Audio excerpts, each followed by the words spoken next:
साथियों, टेक्निकल रूप से वॉइस का प्रॉब्लम आने के कारण इसको दोबारा स्टार्ट करना पड़ रहा है। लाइव आने की मूल वजह यह है कि कुछ गॉसिप चल रहे हैं या कुछ गॉसिप अफवाहें फैलाई जा रही है और योजनाबद्ध तरीके से वो फैलाई जा रही है।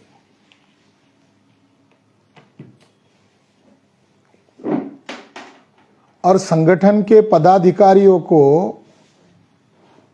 जानबूझकर संभ्रमित किया जा रहा है। एक तरफ यह कहा जा रहा है कि राष्ट्रीय अधिवेशन के पहले क्यों बोला जा रहा है, सोशल मीडिया के प्लेटफॉर्म से क्यों बोला जा रहा है, और दूसरी तरफ राष्ट्रीय अधिवेशन के पहले ही कार्रवाई की जा रही है। जब राष्ट्रीय अधिवेशन के पहले ही कार्रवाई की जा रही है तो केवल मात्र मैंने नांदेड़ केस के सिलसिले में वीडियो जारी किया था और मैंने उसी समय कहा था कि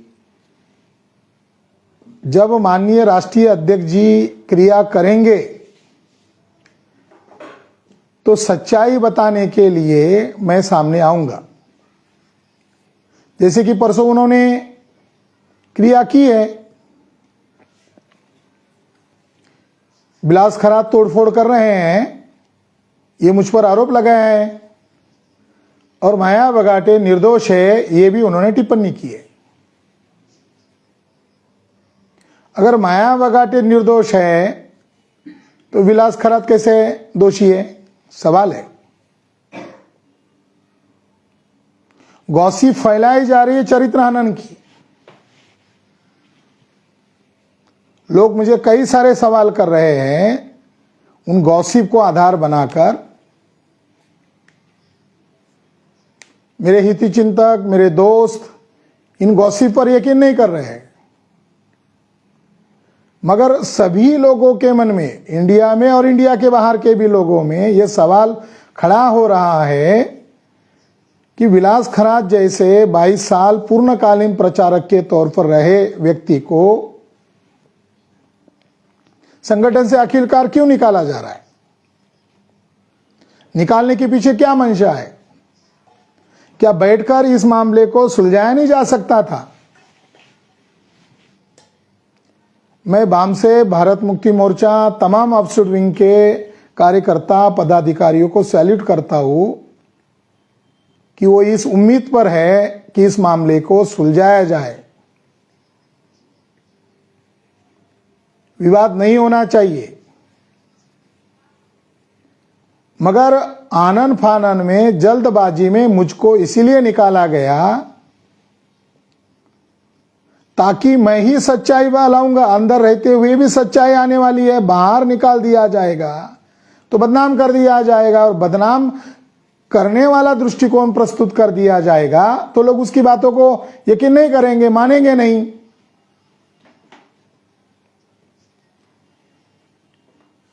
एक तरफ माया बगाटे का भी चरित्र हनन कर रहे हैं, मेरा भी उसके साथ चरित्र हनन हो रहा है, और दूसरी तरफ माया बगाटे निर्दोष है यह भी बताया जा रहा है तो कार्यकर्ता कंफ्यूज हो रहे हैं। एक तरफ दोनों का चरित्र हनन हो रहा है, दूसरी तरफ माया बगाटे निर्दोष है ऐसी पोस्ट डाली जा रही है, तो विलास खरात कैसे दोषी है? साथियों को जानना समझना चाहिए नेचुरल जस्टिस किसे कहते हैं। तानाशाही रवैये को नेचुरल जस्टिस नहीं कहा जा सकता। हमारा पक्ष है, हमारा पक्ष सुनना चाहिए। जब हमारा अस्तित्व ही खत्म कर दिया जाएगा एक क्रूर मानसिकता से, क्रिमिनल मानसिकता से, तो सच को उजागर करने के लिए हमें आगे आना होगा। जिस व्यक्ति ने मेरा पारिवारिक जीवन बर्बाद किया, मेरा सोशल लाइफ बर्बाद किया, मेरे जीवन में अघटित घटनाओं का निर्माता वही है, उसके बारे में मुझे बताना शर्मिंदगी नहीं होगी, क्योंकि सच को मुझे बताना होगा। एक चौथे व्यक्ति को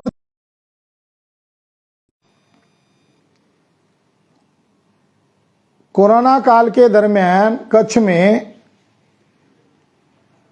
अंबेडकर जयंती का कार्यक्रम आयोजित किया गया था। उसके लिए माननीय मेश्राम साहब ने मुझे वहां भेजा था। बाद में निशा मेश्राम मैडम और उनकी मां वहां आई थी। ग्राउंड पर कार्यक्रम था। ऐन वक्त पर ग्राउंड का कार्यक्रम कोरोना संक्रमण के भय से सरकार ने रद्द करवाए थे गुजरात स्टेट ने।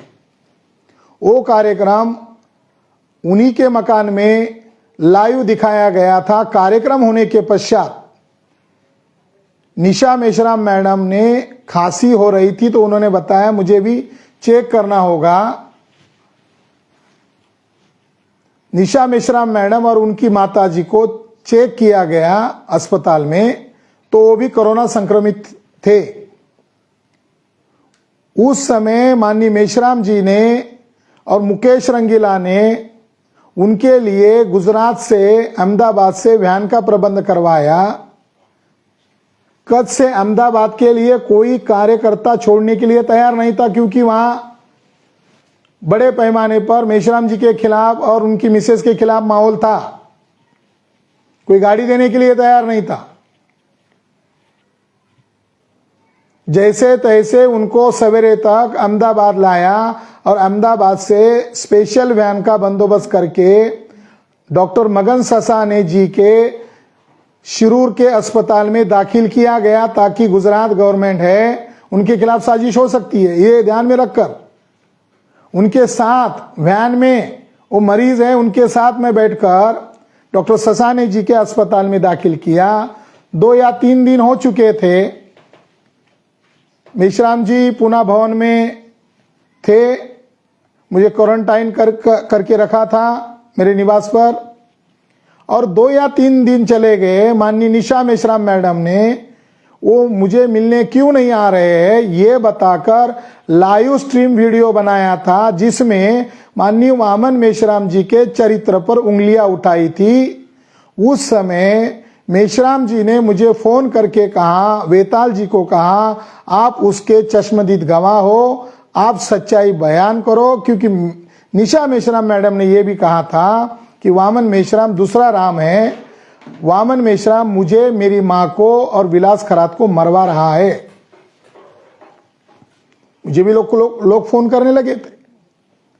उन्होंने कहा मेरी पारिवारिक लाइफ बर्बाद हो जाए तो भी चलेगा, संगठन बचना चाहिए। इसलिए मैं और वेताल जी ऑनलाइन आकर सच्चाई बताई। उसके पश्चात क्या हुआ? निशा मेश्राम मैडम ने मुझे धमकी देते हुए कहा कि मैं तुम्हें संगठन से जलील करके निकालूंगी। हमें यकीन था हमारे नेतृत्व पर, हमने रिस्क लिया। उनके पारिवारिक मामले में संगठन की बलि दी जा रही थी, हमने पहल करके संगठन नेतृत्व को बचाया। आगे क्या हुआ? अभी कुछ दिन पहले महाराष्ट्र में तोड़फोड़ चल रही थी। बीएमपी के लोग, वरिष्ठ नेता, स्टेट प्रेसिडेंट शरद पवार की एनसीपी पार्टी में दाखिल हो रहे थे। महाराष्ट्र के बामसेब के वरिष्ठ पदाधिकारी मुझे फोन कर रहे थे कि कुछ गड़बड़ है क्या, कल तक जो मेश्राम साहब के साथ है वो अचानक एनसीपी में क्यों चले गए। मैंने कहा मैं महाराष्ट्र में कार्य नहीं करता हूं, मैं नॉर्थ इंडिया में कार्य करता हूं, ज्यादातर मुझे मालूम नहीं। मगर उन लोगों ने कहा हम आपके ऊपर थ्रस्ट करते हैं, ये क्यों जा रहे हैं। मुझे भी लगा कुछ गड़बड़ जैसी है, तो मैंने एक पोस्ट किया। पोस्ट का शीर्षक, पोस्ट का जो मैटर था वो इस तरीके से था, हमेशा उद्देश्य को प्राधान्य रखो, भावनात्मक फैसले नहीं लेने चाहिए व्यक्तिवादी बनकर, हमेशा संगठन, उद्देश्य, नेतृत्व, विचारधारा को महत्व दो। और जो लोग चले गए उनके बारे में व्यंग्य करते हुए कहा ऐसे लोगों के लिए हार्दिक श्रद्धांजलि, भावपूर्ण श्रद्धांजलि के बजाय हार्दिक श्रद्धांजलि ऐसा शब्द प्रयोग किया। लोगों ने उसको खूब लाइक शेयर किया, लोगों ने कमेंट आए, कार्यकर्ताओं ने इस बात को अप्रिशिएट किया। 2 घंटे के पश्चात निशा मेश्राम मैडम द्वारा पोस्ट डाली गई, जिसने आज हार्दिक श्रद्धांजलि दी है, जिसने आज श्रद्धांजलि दी है, कल उसके लिए एडवांस में श्रद्धांजलि।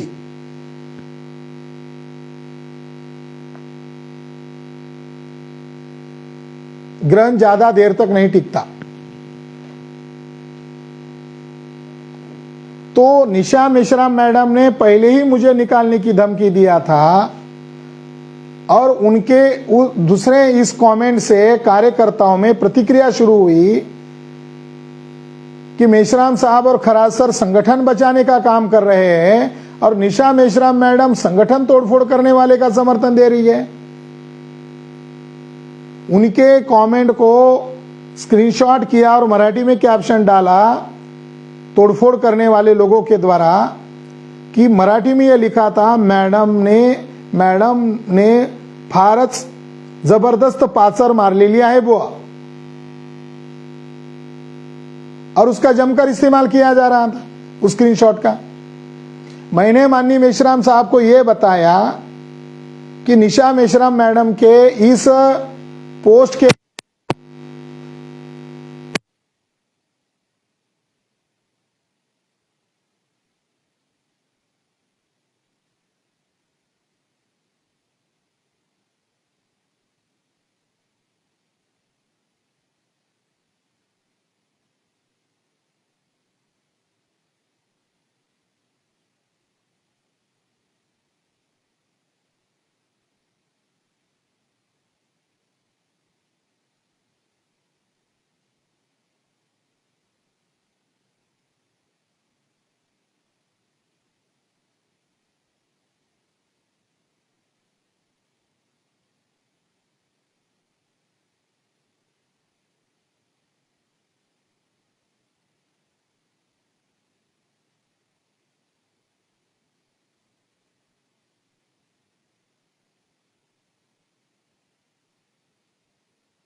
बड़ा हो गया है।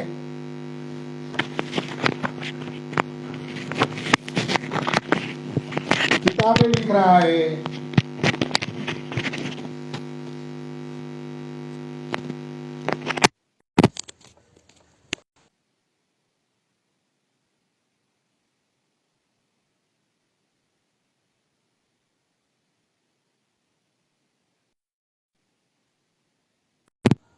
आवाज आ रही है मेरी? विलास खराद अब बड़ा हो गया है, किताबें लिख रहा है, भाषण कर रहा है, वो हमारे नजर में खल रहा है। लोग उसको वामन मेश्राम जी का अल्टरनेट मान रहे हैं। मैं और मेरे पति ने ही उसको निकालने का प्लान किया है। मैं आभारी हूं उस महिला कार्यकर्ता का जिसने परसों मुझे जानकारी दी।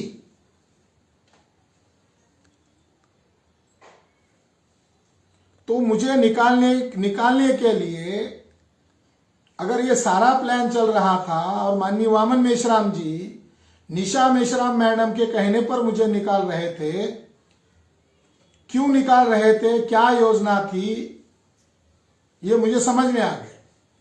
नंबर 1 बात। नंबर 2 बात, निशा मेश्राम मैडम की अंतरराष्ट्रीय स्तर पर एक बहुत बड़ी गलती पकड़ी गई या बहुत बड़ा क्राइम उनके हाथ से हुआ और जिसके खिलाफ उन्होंने क्राइम किया वो माया बगाटे यहां उपस्थित है। उसको उन्हीं की जबान से सुनना जानना जरूरी है। जहां बुद्धा का बर्थ हुआ, जहां शाक्य मुनि बुद्धा पैदा हुए, उसी पवित्र जगह पर, उसी स्तूप पर, उसी स्थान पर क्या घटित हुआ था ये जानना समझना जरूरी है। और इनके परिवार में जो झगड़ा हुआ निशा मेश्राम मैडम के करतूत के कारण हुआ, वामन मेश्राम जी ने निशा मेश्राम मैडम का पक्ष लेने के कारण हुआ, और यहां इनके परिवार में बहुत बड़ा विवाद होने के कारण इनके मामा ने मुझे बुलाया, जबकि वामन मेश्राम जी मुझे माया बगाटे को मिलने नहीं देना चाहते, क्योंकि उनको डर है ये अगर दोनों एक हो जाएंगे तो पूरा पर्दाफाश हो जाएगा। ये सारी बातें उनके साथ आप बीती बातें बगाटे मैडम, माया मैडम बताएंगी। मैं उनसे अनुरोध करता हूं कि वो बताएं। और शादी क्यों किया ये जो सवाल किया जा रहा है या चरित्र को लेकर जो उंगलियां उठा रहे हैं, हम उसका जवाब देंगे।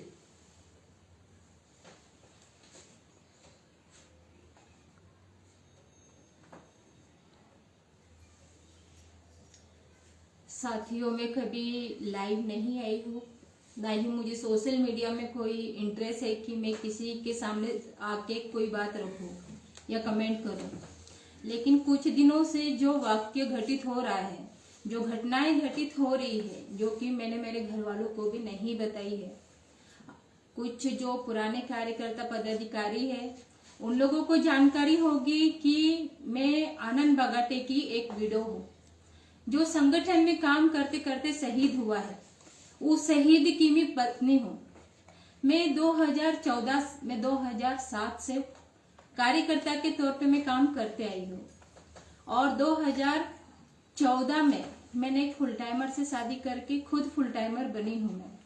लेकिन जब मेरे पति आनंद बगाटे की 19 दिसंबर 2015 को एक्सीडेंट से मृत्यु हुई, उस दौरान उनकी और मेरी एक ही बात हुई थी, इतिहास बार बार तो नहीं दोहराएगा। मैंने तो उस पर बगाटे जी ने कहा इतिहास बार बार दोहराएगा। मैंने उस समय बगाटे जी से कहा, जिस प्रकार से सविता कबीर ने बाबा साहब के साथ किया, मायावती ने काशीराम साहब के साथ किया, उसी प्रकार मेश्राम साहब के साथ भी तो नहीं होगा। तो उस पर मुझे बगाटे जी ने कहा कि इतिहास बार बार दोहराएगा। मेश्राम साहब जो है इतिहास से सबक सीख कर काम कर रहे हैं, तो हम किसी व्यक्ति विशेष के लिए काम नहीं कर रहे हैं, हम महापुरुषों की विचारधारा के लिए हम काम कर रहे हैं। इस प्रकार के बगाटे जी और मेरे बीच में जो डायलॉग हुआ था वो बता रही हूँ। इसके बाद में बगाटे जी से मैंने ये भी कहा था, जिस प्रकार से हमारे महापुरुष शहीद हुए हैं उस प्रकार से मैं भी शहीद होंगी। तो बगाटे जी ने मुझे कहा, तुम क्यों शहीद होगी, तुम्हारे बदले का मैं शहीद होऊंगा, तुम्हारे बदले का मैं मरूंगा, तुम्हें माता सावित्रीबाई, माता रमाबाई, माता जिजाऊ जैसे काम करना है। ये सब घटना, ये सब डायलॉग जिस दिन हम दोनों के बीच में हुआ, उस दिन बगाटे जी पार्सल डालने गए और उसी दिन हमारी शादी को 1 साल 6 महीने हुए थे, और उसी दिन केवल 3 मिनट रहे थे। तो बगाटे जी आए और कहा हुआ नहीं। मैंने उस दौरान कहा कि नहीं, केवल 3 मिनट है। तो उस समय बगाटे जी गए, वो 3 मिनट आज 9-10 सालों में बदल गए, वो लौट कर नहीं आए। दूसरी बात, सबसे महत्वपूर्ण बात, मैं संगठन में वापस काम करने के लिए आई। उसके पीछे का कारण है कि बगाटे जी और मेरा जो डायलॉग हुआ वो कारण है, जिसकी वजह से मैं संगठन में वापस आई। नहीं तो कोई विधवा या कोई बहन या कोई बेटी संगठन में वापस या घर से बाहर कदम नहीं निकालती है। लेकिन मैं 1 महीना 10 दिन में संगठन में आके काम करने लगी, अपने आप को संभालने लायक नहीं थी। पापा ने, मम्मी ने, सबने मुझे कहा, भाइयों ने भी कहा कि माया तुझे जाने की जरूरत नहीं है, लेकिन मैंने कभी किसी की नहीं सुनी। मेरे मामा ने भी कहा तुझे जाने की जरूरत नहीं है, लेकिन फिर भी मैंने नहीं सुनी। लेकिन जब लखनऊ में पहला प्रशिक्षण शिविर था, उस दौरान वो प्रशिक्षण शिविर में अपना मानसिक संतुलन खो बैठी थी, मैं डिप्रेशन में थी। उस समय पहली बार मेरा चरित्र हनन किया गया था, वो भी निशा मेश्राम द्वारा। उसने मुझे मुंह पे बोला, मैंने उसको जवाब दिया। उसने मुझे कहा कि माँ तू पहले ऐसा नहीं रहती थी, आज इस प्रकार से रह रही है, आनंद था तब तो ऐसे नहीं रहती थी। तब मैंने उसे जवाब दिया, मेरे घर में खाने पीने की कमी नहीं, ऐसा नहीं है। मैं संगठन में आई हूँ, क्यों आई हूँ, बगाटी जी और मेरा जो आखिरी का डायलॉग हुआ है उसकी वजह से मैं संगठन में काम करने के लिए आई हूँ मैं, नहीं तो मैं यहाँ पर नहीं आती। मैं ये हम उस दिन पहली बार निशा मेश्राम ने मेरा चरित्र हनन किया। मेश्राम साहब ने मेरा मोरल हमेशा बढ़ाया, लेकिन एक महिला होती है, महिला का दर्द समझती है, लेकिन मेरा दर्द उस समय किसी ने नहीं समझा। मुझे दूसरों ने सहारा दिया, लेकिन उसने उस समय मुझे तोड़ के रख दिया था। जिस समय मुझे केवल 2 महीना हुआ था मेरे पति को जाके, यही नहीं, इसके अलावा भी मेरे साथ बहुत बार यानी कि चरित्र हनन को लेके बहुत सारी टीका टिप्पणी की। मुझे 2016 में 19 दिसंबर 2015 में मेरे पति आनंद बगाटी की मृत्यु हुई, वो भी एक्सीडेंट होने की वजह से वो शहीद हुए लखनऊ में, और उसकी वजह से वो होने के बाद में फरवरी माह में 1 महीना 10 दिन में मैं वापस आई 2016 में ही मुझे पूना में भेजा गया। उस समय मैं इतना डिप्रेशन में थी, खुद को संभालने लायक नहीं थी, लेकिन उस दौरान भी मेरे चरित्र पर उंगली उठाई गई। ये इसका सर दर्द देता है, इसको चक्कर आते हैं, इसकी शारीरिक हवस पूरी नहीं हो रही, इस वजह से इसके साथ ऐसा हो रहा है, ऐसा निशा मेश्राम ने मुझे कहा। मैंने इसकी लिखित कंप्लेंट की और उसका मेरे पास अभी भी रिकॉर्ड है उसका। किसको की? मैंने मेश्राम साहब के पास में वो लेटर दिया। मैं उस समय संभालने लायक भी नहीं थी। मैंने BM कामले, ज्योति बनकर, इनको कहा मेरे ऊपर ऐसा आरोप लगाया जा रहा है, ऐसा लग रहा है मैं सुसाइड कर लूं। मैं इस तरीके के आरोप सहन नहीं। कहा कि बेटा तुम क्यों रही हो, तुम आनंद करो, इस प्रकार से मुझे कहा गया। तो मैं उस समय भी अपने आप को संभालते मैं काम करते रही। मैं कभी किसी को कुछ कहा नहीं, बाहर किसी को मैंने कभी किसी को कहा भी नहीं कि मैं किसी की विडो हूं या मैं क्यों। हर समय मैंने अपने काम से सिद्ध किया। मुझे प्रोत्साहन भी दिया गया जो हमारे सीनियर है उनके द्वारा। लेकिन जैसे जैसे समय गुजरता गया, अभी मैं ज्यादा दूर ना जाते हुए, मेरे साथ बहुत कुछ हुआ है, अगर मैं बताने जाऊंगी तो पूरी रात हो जाएगी। मैं अभी इसी साल की घटना बताऊंगी आपको। CEC मीटिंग थी, जो दिल्ली में पहली CEC मीटिंग थी, उस मीटिंग में इसके पहली वाली बताओ। CEC मीटिंग थी, उस दौरान निशा मेश्राम, ये सभी लोग गढ़वाल भवन में वो मीटिंग थी। अच्छा। गढ़वाल भवन में वो मीटिंग थी। मैं किचन में गई, किचन में पानी लेने गई, उतने में निशा मेश्राम एकदम पीछे मुड़ी, उसने मेरे पेट को चाकू लगाया और मैंने कहा अरे आप ऐसे क्यों कर रही हो, मर जाऊंगी ना। मुझे कहती है मेरी बला से मर जा, छत पे से कूद जा, इस प्रकार के उन्होंने डायलॉग किए। मैंने कहा ऐसा करके आपको क्या हासिल होगा, तो वो मुझे कहती है तू शादी क्यों नहीं कर लेती है। मैंने उस समय कहा मैं एक शहीद की विधवा हूं, किससे शादी करना है शादी नहीं करना है ये मेरा अधिकार है, इतना के और मैं शादी नहीं करूंगी, मेरा राइट है, मैं किसी के दबाव में आके शादी नहीं करूंगी। इस प्रकार से मैंने उन्हें कहा और निकल गई। यही वार्ता वहां पर नहीं थमी। उसके बाद भी उन्होंने कई बार भवन में आई। जिस दिन रानी की मृत्यु हुई उस दिन निशा मेश्राम, BK केनिया, पुखराज और भी हमारे हेम सिंह राहुल, मेश्राम साहब भी जस्ट सीढ़ी गेट के पास ही खड़े थे। निशा मेश्राम मुझे कहती है तू मरी नहीं अभी तक, जिंदा है, इस तरीके का उन्होंने कहा। मैंने उनको इग्नोर करके मेश्राम साहब को लेटर देके मैं अंदर चली गई। और उसी दिन रवीन रानी की मृत्यु हो गई। उनका जिस दिन बर्थडे था निशा मेश्राम जी का, उस दिन भी उन्होंने मुझे इसी प्रकार का कहा तू मरी नहीं अभी तक, जिंदा है, मर जा जाके, नहीं तो एक दिन मैं ही तुझे मार दूंगी।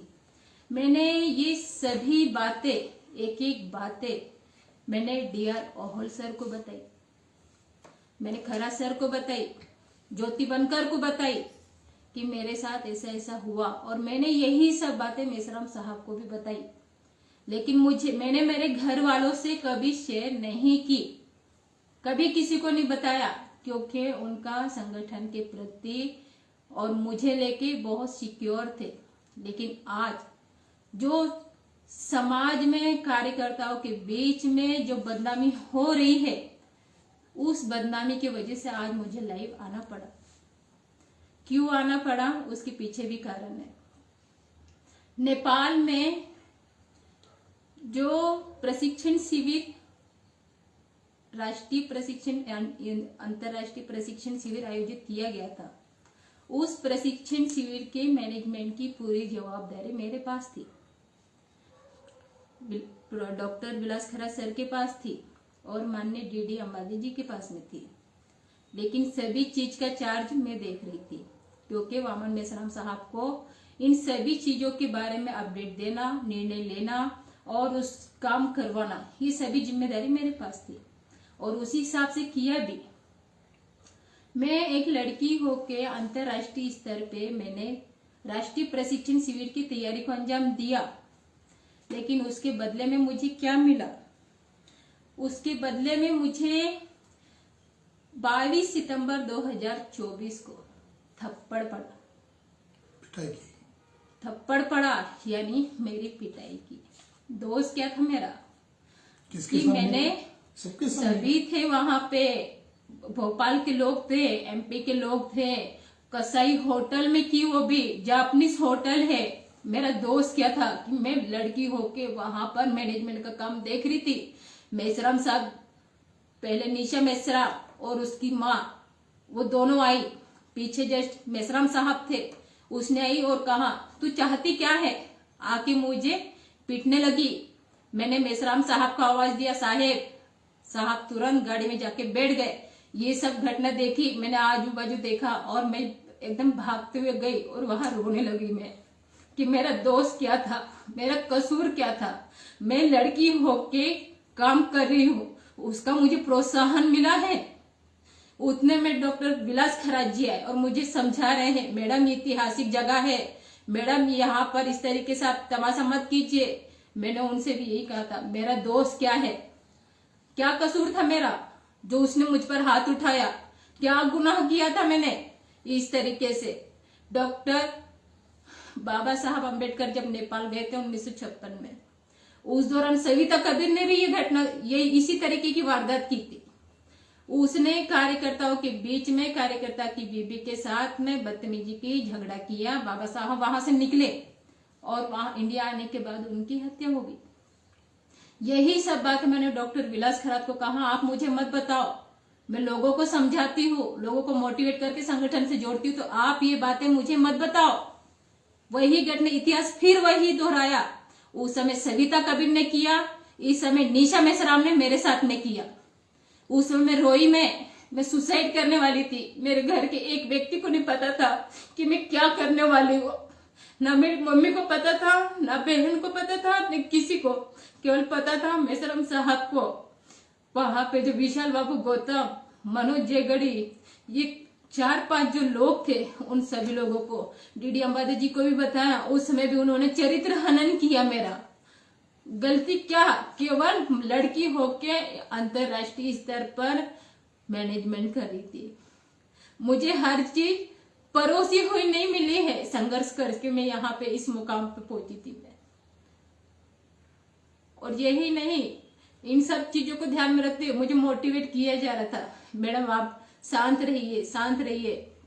मैंने डॉक्टर विलास खरात को कहा, मैं आई जरूर हूं, मैं मैनेजमेंट देखूंगी, मैं ये 5 दिवसीय प्रशिक्षण शिविर को मैं सक्सेस करूंगी, लेकिन यहाँ से जाऊंगी मैं अकेली नहीं, मुझे कंधों पे लेके जाना होगा तुम लोग को।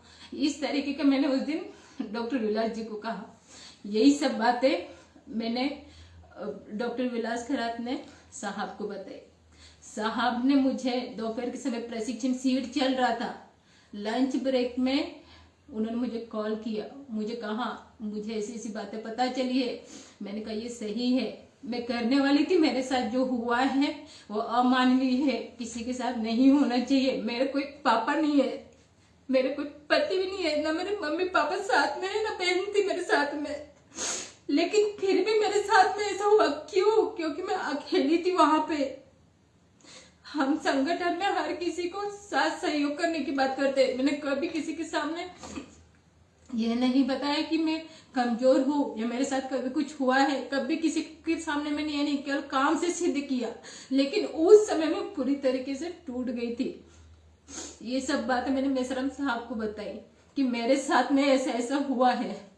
तो मेसराम साहब ने कहा कि तू बहादुर है, तू एक लेटर लिख के दे, मैं उसके ऊपर कार्रवाई करूंगा। इस तरीके का लेटर मैंने उसी दिन लिख के दिया 24 सितंबर को। उसके ऊपर कोई कार्रवाई नहीं हुई। 28 सितंबर को पूरी तैयारियां होने के बाद में मैंने पूरा मैनेजमेंट देखा। रात के 11, 12, 1 बजे तक कहीं पे कमियां खामियां हैं क्या, ये सब चीजें देखी मैंने। लेकिन उसके बाद भी 28 सितंबर को माननीय मनोज जयगढ़ी नेपाल के, उन्होंने हम सभी के लिए दावत रखी थी।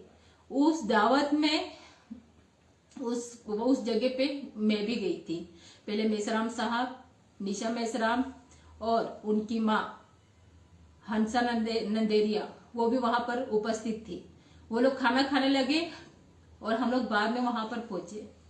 वहां पहुंचने के बाद जैसे ही हम लोग वहां पहुंचे, हमारी उस रेस्टोरेंट के मालिक से चर्चा होने लगी, परिचित होने की वजह से। तो वहां पर निशा मेसराम तुरंत उठ के गई और बाहर निकली। मेसराम साहब भी खाना खा के बाहर निकले।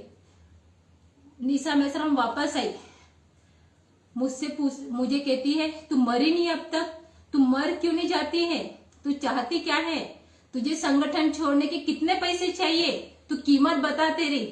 मेरी एक विधवा की इतनी कीमत है कि आज माननीय राष्ट्रीय अध्यक्ष जी की पत्नी मेरी कीमत लगा रही। मेरी कीमत क्या है?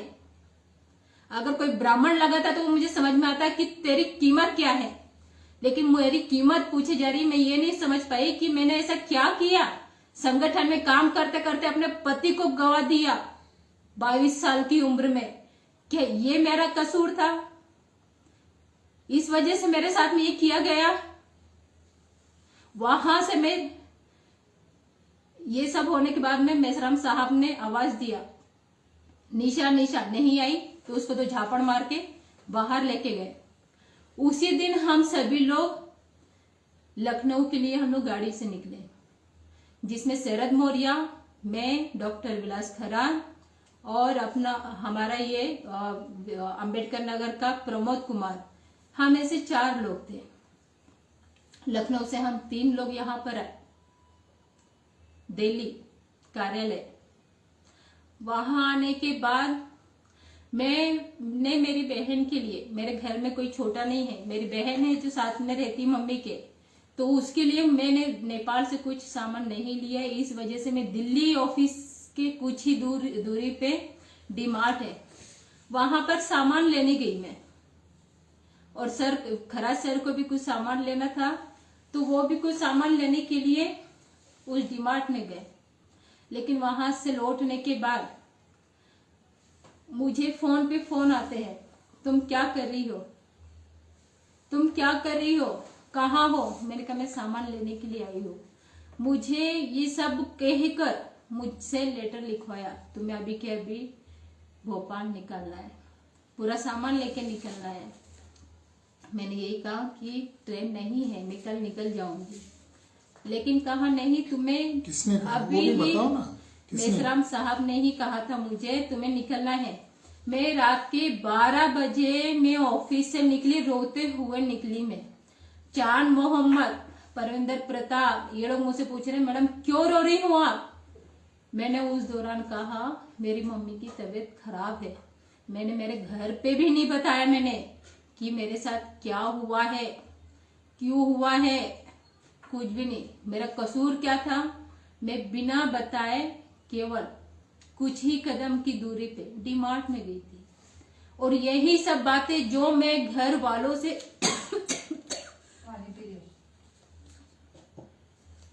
छुपाते हुए आई, किसी को नहीं बताया, वो आज मामा जी के माध्यम से अन्य कार्यकर्ताओं के माध्यम से बताया जा रहा है। घर में मेरे घर वाले चिल्ला रहे हैं, कल से परेशान हैं कि क्या चल रहा है।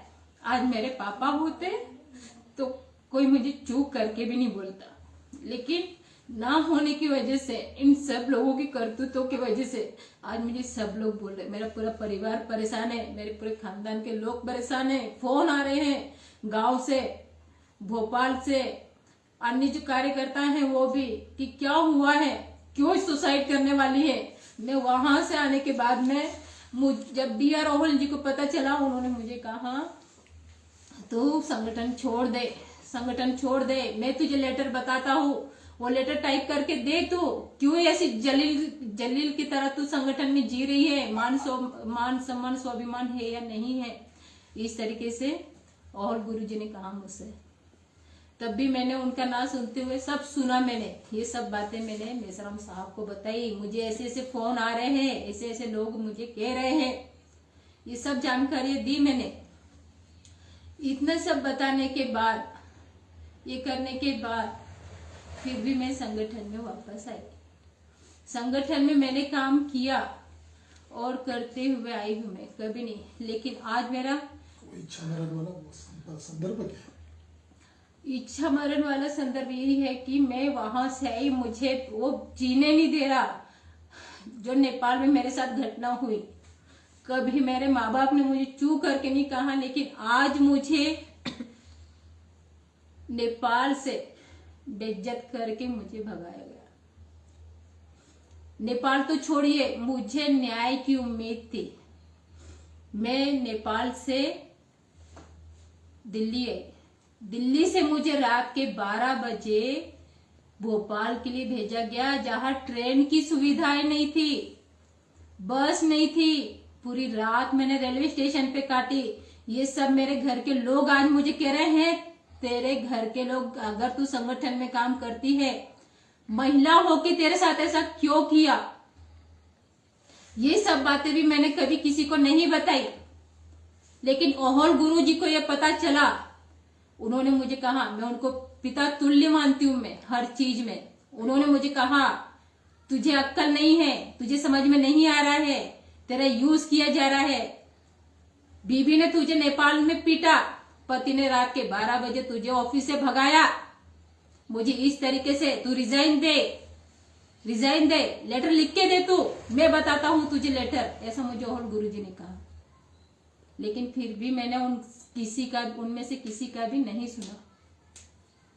ना सुनने का कारण आज मुझे पता चल रहा है, मैं अगर उस समय लिख के देती या संगठन में छोड़ देती, तो आज मेरी इतनी राष्ट्रीय स्तर पर बदनामी नहीं होती। उस बदनामी की वजह से मेरे घर के लोग परेशान हैं, बहुत ज्यादा परेशान हैं। मेरी मम्मी जो मेरी एक बात ये नहीं करती थी, आज वो मुझे लेके अनसिक्योर है। मेरे घर पे 8-10 दिन से ठीक से खाना भी नहीं खाया जा रहा है। मेरा शुगर, मेरी एज कोई ज्यादा नहीं है, 33 है, लेकिन मेरा शुगर अभी दिन ब दिन ये जो घटनाएं हो रही है, उस वजह से मेरा शुगर 236, 224 इस तरीके से हो रहा है। मुझे कॉल कर करके परेशान किया जा रहा है। इतना मैं खा भी नहीं पा रही, चक्कर आके कब गिर जा रही मुझे पता भी नहीं चल रहा है। ये सभी घटनाएं मेरे घर वाले देख के, पत्र दिया उसका क्या जवाब आया, ये इम्पोर्टेंट है। मेरे किसी पत्र का कोई जवाब नहीं आया है सर, मेरे किसी भी चीज का कोई जवाब नहीं आया है, ना ही किसी ने कुछ दिया है। दत्तक लिया क्या मैटर है? वो इसी चीज को ध्यान में रख के किया गया है और कुछ नहीं है। मतलब वो ड्रामा है या सच्चाई है? ये तो मेसराम साहब ही, सच्चाई बताओ। मैं अभी तक मैंने ये जो घटनाएं बताई है, इन सब से सब आकलन निकाल सकते हैं कि रियलिटी क्या है, सच्चाई क्या है। क्योंकि मैं यहाँ पर किसने क्या ड्रामा किया ये बताने के लिए मैं लाइव नहीं आई हूँ, लेकिन मेरे परिवार की इज्जत रास्ते पे मांडकर मैंने अपने पति को खोकर जो कमाया, वो नहीं लगता मैंने कमाया। क्यों नहीं कमाया? क्योंकि आज उसी की पत्नी की इज्जत कार्यकर्ताओं के बीच में राष्ट्रीय स्तर पर पत्रों के माध्यम से नीलाम की जा रही है। तो मैं कैसे कहूं कि मैंने कुछ कमाया है? किस हक से कहूं मैंने कमाया है? मेरी मेसराम साहब के माध्यम से मैं कहीं जाती भी हूँ, मेसराम साहब को एक एक जानकारी देके जाती हूँ। मैं अगर मैं मोबाइल में रिचार्ज करवाने जा रही हूँ तो उनको बता के जाती हूँ मैं कि मैं रिचार्ज करवाने जा रही हूँ। जब डॉक्टर विलास खराज जी से 29 अक्टूबर को मेरी शादी हम करने वाले थे, ये जानकारी भी मेसराम साहब को दी गई थी कि खराज सर ने शादी का ये डेट बताई है, इस तारीख को हम शादी कर रहे हैं।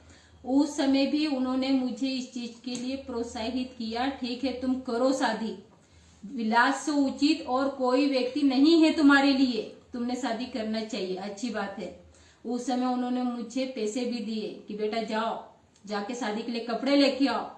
और मैं वहां से निकलकर 27 को निकलकर 28 तारीख को भोपाल आई। भोपाल आके कार्यकर्ताओं से शादी के मैनेजमेंट के लिए बात की मैंने। बात करने के बाद हम लोगों ने 29 तारीख को शादी की। लेकिन आज वही कार्यकर्ता पदाधिकारी लेटर के माध्यम से, फोन के माध्यम से कह रहे हैं कि माया प्रेग्नेंट है 5 महीने की। मुझे सुनकर आश्चर्यचकित हो रहा है कि मैं 5 महीने की प्रेग्नेंट हूं। मेरी शादी को अभी 2 महीने होने वाले हैं और 2 महीने मेरी प्रेगनेंसी को अभी होने वाले हैं, हुए नहीं है। लेकिन ये सब चीजें भी सार्वजनिक तौर पर मुझे बदनाम करने के लिए कही जा रही है। ये कितनी निंदनीय बातें हैं, कितनी सोचने वाली बातें हैं कि हमारे कार्यकर्ता इस प्रकार की अशोभनीय बातें कर रहे हैं। शादी किसने रचाई वो तो बताओ ना सही सही। शादी रचाने वाले मेसराम साहब ही है। जब मैं उनके बोले बिना मैं घर से कदम नहीं निकालती, मैं दुकान नहीं जाती या कहीं शॉपिंग करने नहीं जाती, तो शादी का इतना बड़ा डिसीजन मैं अकेले नहीं ले सकती। सबसे बड़ी बात, नागपुर में क्या घटित हुआ? नागपुर में भी यही सब गॉसिप चालू थी। नागपुर में भी यही सब कहा गया। मैंने उसमें लिख के दिया, मैंने इच्छा मरण की मांग की।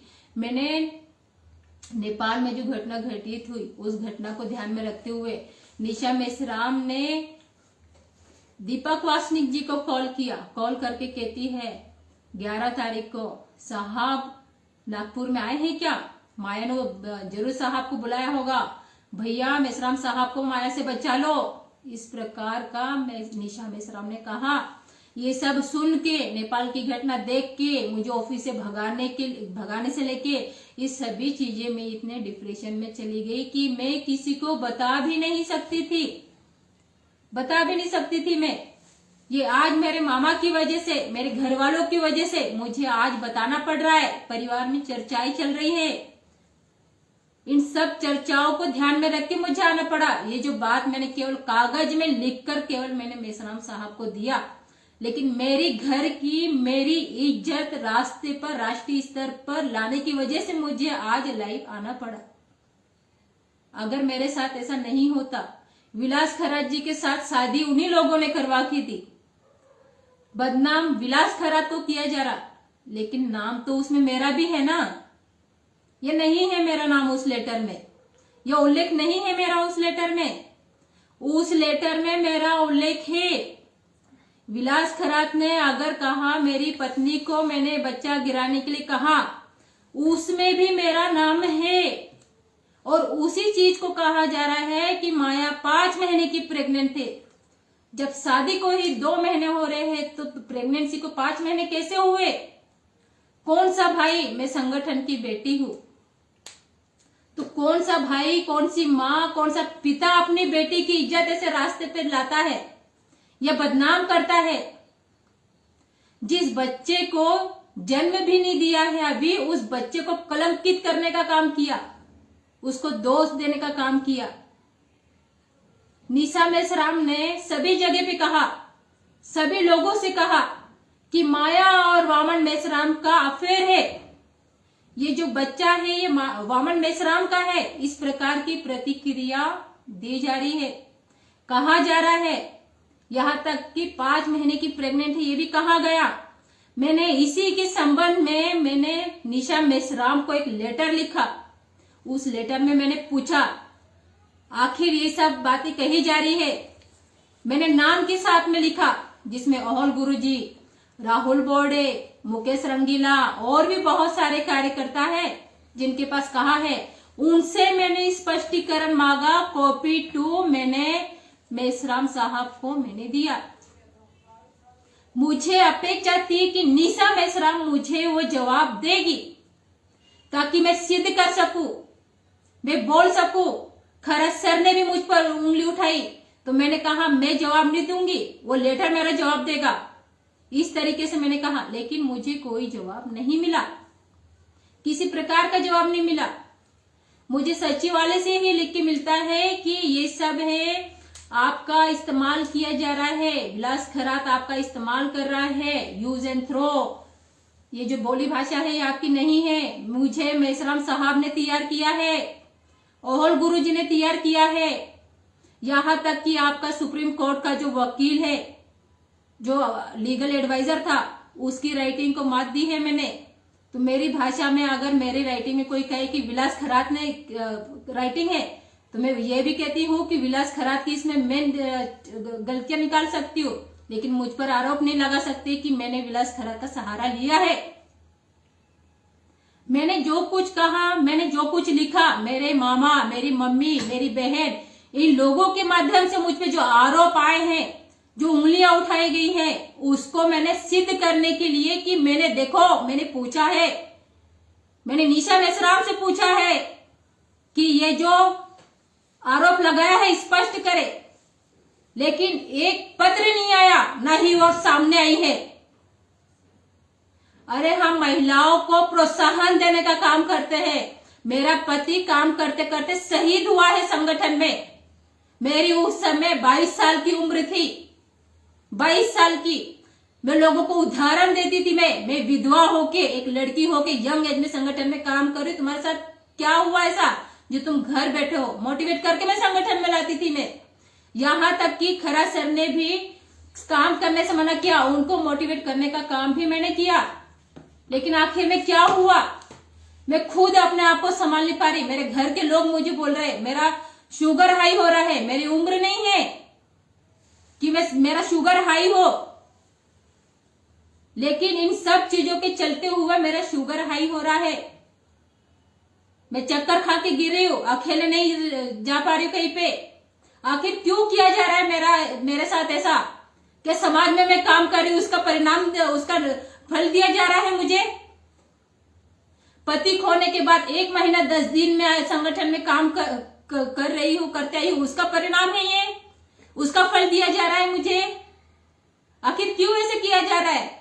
मैं किसी की बहन हूं, किसी की बेटी हूं, एक भाई की बहन हूं।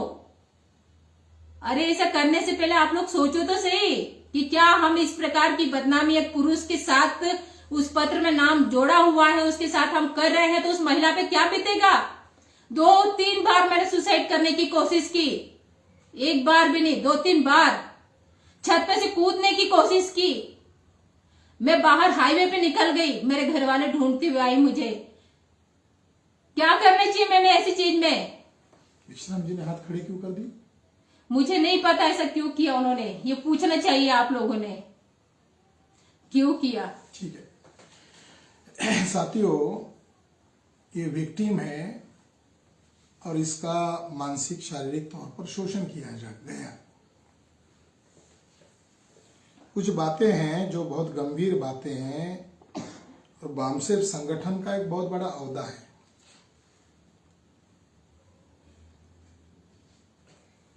आजादी की बातें की जा रही है, व्यवस्था परिवर्तन की बातें की जा रही है, और जिनके द्वारा ये बातें की जा रही है उन्हीं के द्वारा ये शोषण हो रहा है।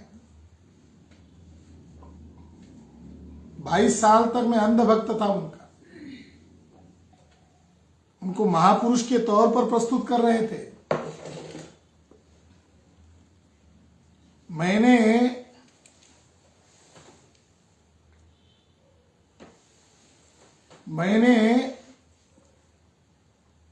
मानधन क्यों रोका गया इसके बारे में लेटर ओरली पूछा, उन्होंने मुझे लिखकर मांगा, तो अनिल कुमार माने को मैदान में उतारा। कभी ऐसा नहीं हुआ मेरे साथ कि मेरे प्रोग्राम की इंक्वायरी की जा रही है। वो आदमी नंबर 1 का झूठा आदमी है, वो नहीं कर रहा है, मेश्राम जी करवा रहे हैं। उसने लिख के दिया कि जो महाराष्ट्र में 4-5 प्रोग्राम हुए छत्रपति शिवाजी महाराज के बौद्ध धर्म के साथ संबंध इस विषय पर, तो उसने लिखा कि इसकी अनुमति नहीं ली है। नंबर 1 का झूठा बोला। या हो सकता है मेश्राम जी ने उसको ऐसा कहने के लिए कहा होगा क्योंकि उनको निशा मेश्राम के ऊपर कार्रवाई से बचना था, मानधन का इशू खड़ा किया। मुझे सचिवालय से परमिशन था। बामसेप के प्रेसिडेंट जो महाराष्ट्र के बामसेप के अभिजीत भगत है, इनके नाम पर लेटर है। प्रभारी मंगला थोरात जी को प्रतिलिपि है, गोरखनाथ वेताल जी को है। किस आधार पर कह रहे हो कि कार्यक्रम का परमिशन नहीं है?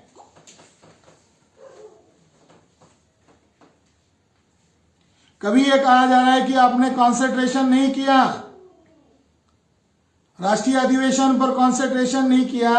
16/11/2024 का ये लेटर है, इसको मैं सार्वजनिक करूंगा सोशल मीडिया में, जिसके ऊपर मुझे और माया बगाटे जी को लिखा है, आपको सूचित किया जाता है कि बामसेप एवं भारत मुक्ति मोर्चा के राष्ट्रीय अधिवेशन की सभी जिम्मेदारियों से आपको और डॉक्टर विलास करात, राष्ट्रीय महासचिव भारत मुक्ति मोर्चा नई दिल्ली, इनको मुक्त किया जाता है। आप दोनों अपनी पारिवारिक जिम्मेदारियों का निर्वहन करने हेतु जनवरी माह के अंत तक एक प्रकार का अवकाश दिया जाता है। आप सामान्य कार्य कर सकते हैं, लेकिन राष्ट्रीय अधिवेशन की जिम्मेदारी से आपको मुक्त किया जाता है और राष्ट्रीय अधिवेशन की तैयारी के संदर्भ में माननीय राष्ट्रीय अध्यक्ष जी के द्वारा आपसे किसी भी प्रकार की पूछताछ नहीं की जाएगी।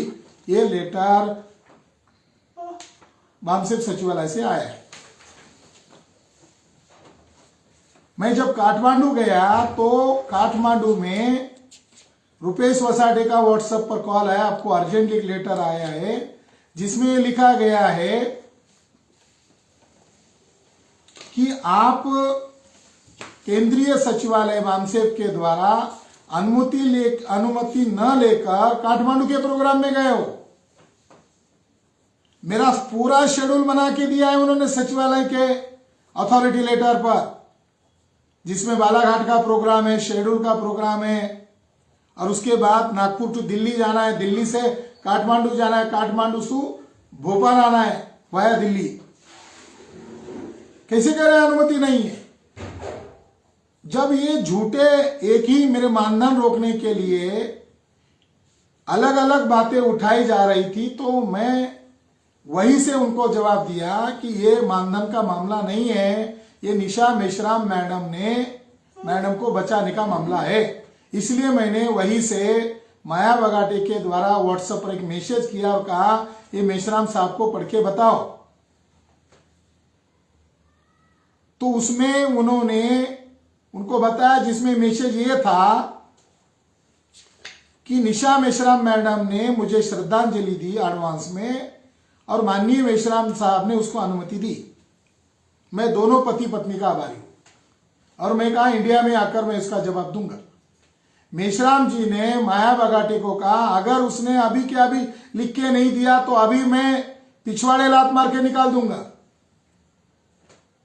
मेरे लेटर देने के बाद ये नाटक किया गया कि अभी हम कुछ कार्रवाई कर रहे हैं निशा मेश्राम के ऊपर। मुझे जो 9 पढ़ने का जो लेटर लिखा प्रचार कर रहे हैं, सचिवालय के आवाज आवक नंबर से मैं उनकी बातों को नकार रहा हूं कि आपका सचिवालय मुझे अनुमति दे रहा है, आप झूठे आरोप लगा रहे हो। उसमें यह लिखा गया है कि इसके आगे संगठन में रहकर कार्य आप करने वाले नहीं हैं। इसलिए आप अंदर रहकर भी कुछ नहीं कर सकते हो, बाहर ही रहो। और साथ में माया बगाटे को लेकर मत जाओ। माया बगाटे को लेकर गए तो तोड़फोड़ माना जाएगा। मुझे बड़ा आश्चर्य लग रहा है कि जो राष्ट्रीय अध्यक्ष ये लेटर फैला रहे हैं, उन्होंने हमारी शादी लगवा दी।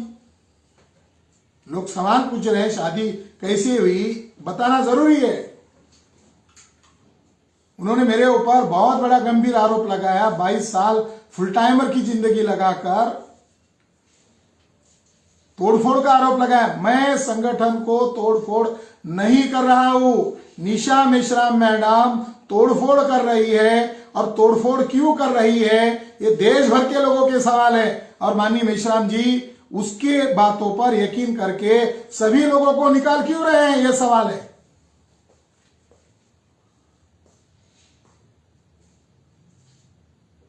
एक बात बताना चाहता हूं, जब माया बगाटे के ऊपर निशा मेश्राम मैडम ने जानलेवा हमला किया तो माननीय मेश्राम साहब थोड़े आगे गए, गाड़ी में आकर बैठ गए।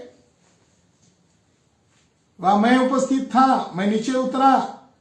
हमारे जयगढ़ी दोस्त हैं, वो जो ड्राइवर था विशाल बाबू, उसको मैंने कहा इन दोनों को हाथ पकड़कर वो उनकी जो कमरा है, रूम है, उसमें धकेल दो और बाहर से दरवाजा लगा दो, वहां चिल्लाने दो, यहां इंटरनेशनल प्लेस पर बदनामी हो रही है। ये कह रही है मेरी गलती क्या है। उसको कहा हम बाद में देखते हैं, अंबाजी साहब जहां रुके हैं श्रीलंका गेस्ट हाउस, वहां चलो, वहां मेश्राम साहब को लेकर आ रहे हैं। मेश्राम साहब को मैंने कहा आप क्या करें। मेश्राम साहब ने कहा आप केडर कैंप हो गया है, अब इंडिया चलने की तैयारी करो, चलो इंडिया। जबकि केडर कैंप दूसरे दिन कल से होने वाला है। मैंने कहा आपके नाम से लोग इकट्ठा हुए, अगर केडर कैंप नहीं हुआ तो 45 साल की मेहनत पर पानी फेर जाएगा। अंबाजे साहब को मैंने बुलाया, वो मार्केट में खरीदारी कर रहे थे। मैंने कहा डेंजर मैटर है, आपको आना है, मैं फोन पर नहीं बता सकता। वहां मैंने बताया कि केडर कैंप नहीं करना चाहते, मेश्राम साहब कह रहे। आखिर में यह तय हुआ कि उनके लिए अलग से रूम बुक करके देते। मैं और धर्मेंद्र मौर्य जाकर कमरा बुक किया। फिर मेश्राम साहब ने मुझे कहा कि मेरे कपड़े मेरी मिसेज ने उसके ही बैग में रखे हैं, इसलिए वो मेरे कपड़े देगी नहीं। तुम वहां जाकर मेरी जो छोटी बैग, मैं वहां नहीं जाने वाला था। मैंने उनको कहा आपकी मैडम मेरे प्रति पूर्वाग्रही है, क्योंकि हमने और वेताल जी ने आपके कहने पर उनकी बातें कैसी झूठी है, जब वो अस्पताल से वीडियो बना रही थी तो उस वजह से वो हमको दुश्मन की तौर पर देखती थी। उन्होंने कहा आपको ही करना होगा। मैंने डीडी अंबाजे साहब को लेकर गया, उनको रिक्वेस्ट किया, वो नहीं दे रही थी। हमने कहा मेश्राम साहब इंडिया जा रहे, आप क्या करने वाले हो, तो डर गई। तो फिर उसने वजह बताई, इधर से एक महिला धक्का मार रही थी, उधर से वो धक्का मार रही थी। एक महिला का नाम माया बगाटे लिया, दूसरी महिला का नाम मैं अभी नहीं बता सकता। उनके ऊपर आरोप लगाए, सीनियर कार्यकर्ता है। तो फिर बाद में हमारे गाड़ी में आकर बैठ गए, मेश्राम साहब के होटल तक आ गए, अंदर रूम में चले गए। हमें बड़ा आश्चर्य लगा, हमें आपत्ति, हमें यह लग रहा था इनका झगड़ा होगा। अंदर जाते ही शांत हो गए माहौल। निशा मेश्राम मैडम की मां ने हमें वचन दिया, मुझे और डीडी अंबाजी जी को, कि मैं 5 दिन इन दोनों पति पत्नी का झगड़ा नहीं होने दूंगी। हम अश्योर होने के कारण वहां एक ड्राइवर को रखा और अंबाजी साहब की रूम नीचे के फ्लोर में हमने शिफ्ट की। दूसरे दिन क्या हुआ, निशा मेश्राम मैडम की मां ने ही कार्यकर्ताओं को यह बोलना शुरू कर दिया, मेरी बेटी ने माया को जमकर पीटा। और जो 200-300 संख्या में वहां लोग उपस्थित थे जिनके सामने घटित हुआ, वो लोग भी अंतरराष्ट्रीय लेवल पर क्यों मारा गॉसिप शुरू हो गया। लास्ट डे भी मर क्यों नहीं जाती, धमकी दिया गया। अब जो सवाल पूछा जा रहा है शादी क्यों किया, इसका जवाब देना के लिए ही मैं लाई आया हूं। कोई भी पुरुष और कोई भी महिला अपने चरित्र की बलि देकर जिंदा नहीं रह सकती। मैंने उस समय कहा था कि मैं मुंह नहीं खोल रहा हूं, मगर मुझे मुंह खोलने के लिए मजबूर ना किया जाए। संगठन तोड़फोड़ का मेरे ऊपर आरोप लगा रहे हैं, मुझे मुंह खोलना पड़ेगा और सबूत के आधार पर मैं प्रस्तुत करूंगा।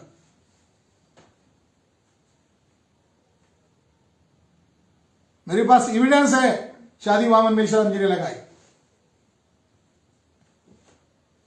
11/12 को सेंट्रल लेवल की सीईसी की मीटिंग थी, वह गॉसिप शुरू हुआ। दीपक वासनिक जो राष्ट्रीय अधिवेशन का मैनेजमेंट कर रहे हैं, मेरे वॉल पर आकर भद्दी कमेंट कर रहे हैं। मैं उनका रिस्पेक्ट करता हूं। क्या गॉसिप हुआ बताओ ना लोगों को। आपको निशा मेश्राम मैडम ने फोन करके क्या कहा? मुझे कहा था आपने कि बचाओ उसको, माया से वामन मेश्राम को बचाओ। 11 तारीख को शाम को प्रोफेसर गोगले जी के वहां माननीय मेश्राम जी रुके थे, उन्होंने मुझे वहां बुलाया। मेरे साथ मेरे साथी डॉक्टर तुपे थे, हम दोनों अंदर गए। उन्होंने कहा आप अकेले आओ, हम दोनों बात की, इधर उधर की बात की है कि यहां से कार्यक्रम स्थल कितना दूर है, मीटिंग का स्थल कितना दूर है, दोनों का अंतर कितना है। मुझे कहा गया था कि कल की मीटिंग के एजेंडे क्या है, मुझे आपसे बात करनी है। वो तो सीएससी के वरिष्ठ लोगों ने तय की थे, मुझे मालूम नहीं थे। मगर एरिया कितना बता रहे थे। मैंने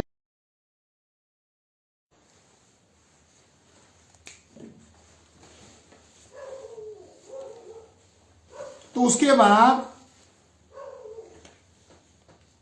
मैं थोड़ी देर के लिए बाहर गया। मैं कहा बातें होगी, मैं बाहर गया। आधे घंटे बाद मेश्राम सर का मुझे दोबारा फोन आया, तुम हो या चले गए? मैंने कहा हम गोगले सर, गोगले मैडम से बात कर रहे हैं हॉल में, मैं यहीं पर हूं। तो उन्होंने कहा जरूरी बात है, अंदर आ जाओ। मैं अंदर गया। अंदर जाने के बाद उन्होंने कहा मेरी पत्नी पागल हो गई है, वो शंका ले रही है, मेरी बदनामी हो रही है। तो मैंने कहा मैं धाड़स के साथ आपको 3 बातें बताता हूं। नंबर 1, आपकी मिसेस को सेक्रेटरी को दिखाना चाहिए। एक लड़की या एक महिला के प्रति उसका दृष्टिकोण नहीं है, कई महिलाओं के बारे में उसका गलत दृष्टिकोण है, उसको सेक्रेटरी को दिखाओ।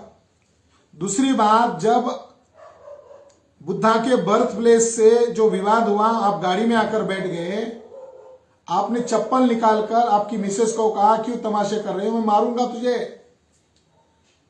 तब आपकी सास यानी निशा मेश्राम मैडम की मां कह रही है मार क्यों नहीं डालते हो। तो मेरा यह आकलन है कि निशा मेश्राम मैडम को उसकी मां उकसा रही है, क्योंकि जब डॉक्टर ससाने जी के अस्पताल में वीडियो बनाया जा रहा था, दूसरे बेड पर उनकी मां थी, वो रोक सकती थी अपनी लड़की को। क्यों मेरी जमाई की बदनामी कर रहे हो, मेश्राम साहब की बदनामी क्यों कर रहे हो? उन्होंने रोका नहीं, ये उनको साथ दे रही है। मैंने कहा यह सबूत है। तीसरी बात मैंने कहा कि सचिवालय एक लड़की के हाथ में देने के बजाय किसी लड़के के हाथ में दो। आप कार्यक्रम में रहते हो, देर रात फोन करते हो, आपकी बीवी कहती किसका फोन है? अगर लड़के ने देर रात भी फोन कर लिया तो उसका कोई डाउट नहीं है, डाउट भी आप क्यों बढ़ा रहे हो? और चौथी बात कही कि उसकी शादी कराओ। मैं आज पहली बार बोल देता हूं, यही वामन मेश्राम जी थे जिन्होंने 2021 में माननीय डीडी अंबादी जी के माध्यम से माया बगाड़ी जी के साथ मेरी शादी करवाने का प्रस्ताव मुझे दिया था। मैंने 2 बार इनकार कर दिया था। मैंने कहा था मैं फुल टाइम काम कर रहा हूं, मेरे पिताजी बीमार हैं, मेरी माताजी और पिताजी उम्र दराज है, उनकी देखभाल के लिए मुझे घर गृहस्थी की लड़की चाहिए। और इस आधार पर वैशाली कीर्ते जो वामसेब के ही कार्यकर्ता है सोलापुर के, उस लड़की के साथ मेरी शादी मेश्राम साहब के हाथों से करवाई 14 जनवरी 2021 को 22 को। तो उन्होंने कहा तुम्हारी शादी होकर 3 साल गुजर गए हैं, अभी तक तुम्हें बाल बच्चा नहीं है, अब ये जो समस्या मेरे सामने खड़ी हो गई है, इस समस्या से मुझे मुक्त करना होगा। मैंने कहा मैं माया बगाटे के कैरेक्टर को मैं क्लीन मानता हूं, मगर मेरी मिसेज मुझे काम नहीं करने देगी, मेरे घर में बवाल होगा, कानूनन विवाद खड़ा होगा। मेश्राम जी ने कहा मैं उसको संभाल लूंगा, तुम अभी नागपुर के कार्यक्रम होते ही पुणे चले जाओ, उसको थोड़ा समझाने का प्रयास करो, बाकी मामला मैं देख लेता हूं। माया बगाटी जी, मेरा और मेश्राम जी का दूसरे दिन मीटिंग हुआ नागपुर कार्यालय में। वहां यह बात कही गई कि तुम दोनों शादी करो। अब हमारे दिमाग में नेतृत्व, उद्देश्य, विचारधारा, संगठन खतरे में, हमारी सामने जो घटनाएं हो रही है वो देख रहे हैं। संगठन और नेतृत्व की इज्जत बचाने के लिए मैंने और माया बगाटे ने शादी का जो प्रस्ताव उनके द्वारा आया उसको स्वीकृत किया गया। अभी 10 दिन पहले की बात, शायद 4 दिसंबर की बात है। प्रताप दादा पाटिल के घर पर मेश्राम जी कह रहे हैं इसको फोन पर कि मेरा आपने माना नहीं, आपने मन से शादी कर लिया, ये सारे प्रॉब्लम आपके कारण खड़े हो गए। वो कह रहे हैं कि आपने शादी लगवाई, नहीं मैंने शादी नहीं लगवाई। साथियों, अभी 2 एविडेंस मैं आपके सामने प्रस्तुत कर रहा हूं, ढेर सारे एविडेंस है। मैं ये बातें अधिवेशन के बाद भी कर सकता था, या मुझे मजबूर किया जा रहा है कि मैं संगठन तोड़ फोड़ कर रहा हूं। मैंने संगठन तोड़ फोड़ा नहीं है, मैंने किसी को भी उकसाया नहीं है, मैंने किसी को भी मिसगाइड नहीं किया है। मिसलीड करने का काम खुद वामन मेश्राम जी के द्वारा किया जा रहा है। इसके लिए मेरी मिसेस वैशाली कीर्ते, मेरा झगड़ा हो गया, वो हमसे अलग है। माया बगाटे उससे फ्री होना चाहती है, मुझे ढंग से मोटिवेट किया गया, उसको भी मोटिवेट किया गया। 29 अक्टूबर को मेरी और माया बगाटे की शादी सीक्रेटली करवाई गई भोपाल में। अनिल माने तर्क दे रहा है लोगों को कि वहां तो मेश्राम साहब थे ही नहीं। मैं ये लाइव आने के बाद वामन मेश्राम जी और मेरा बदलापुर में प्रोग्राम था 27 को, 28 को मॉर्निंग में मेरा और वामन मेश्राम जी का बॉम्बे एयरपोर्ट से भोपाल के लिए फ्लाइट का टिकट था। बोर्डिंग पास दिल्ली से ही आया था। मेरा 14 नंबर सी था और मेश्राम साहब का 14 नंबर बी था, यानी हमारा सीट लग कर ही है, हमारा फ्लाइट एक ही है। हम भोपाल क्यों जा रहे थे मेश्राम जी? आप दूसरे दिन नहीं आए। बदलापुर के प्रोग्राम में निशा मेश्राम मैडम उनकी माताजी को लेकर आए और मुझे बापू भड़के के द्वारा जानकारी मिला कि उनकी मैडम और वो उनको पुणे छोड़ के वो आपके पीछे आ रहे। नंबर 1 सबूत, शादी क्यों करवाया? जब दिल्ली से 10 तारीख को, 10 नवंबर को मैं अंबिकापुर गया था, 11 तारीख को दिल्ली गया। पुखराज जी के द्वारा मुझे लेटर थमाया गया, माया को थमाया गया कि आपका ट्रांसफर दिल्ली से भोपाल किया गया है। शादी तो करवा दिया, मिलने तक नहीं दे रहे थे।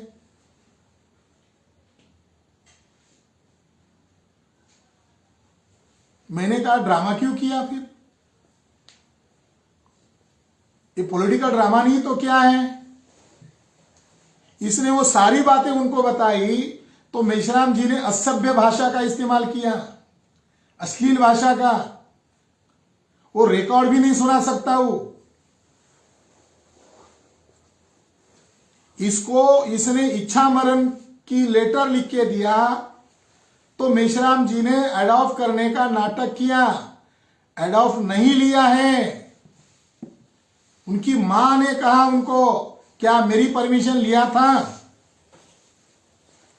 उसकी बहन ने कहा, उसके डॉक्यूमेंट कहां है लीगल एडॉप्ट किया तो? फुल टाइमर महिला नहीं बनती है, ये पहली फुल टाइमर महिला है। रात के 12 साढ़े 12 बजे धक्के मारकर निकाल दिया जाता है। मैं पहला एविडेंस दे रहा हूं।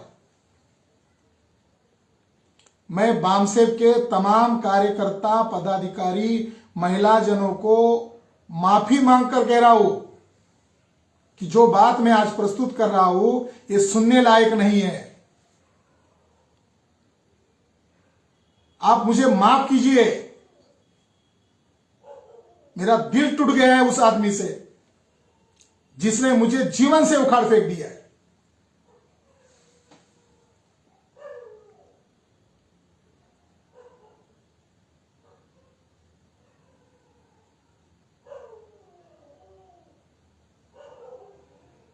आइडियो की तरह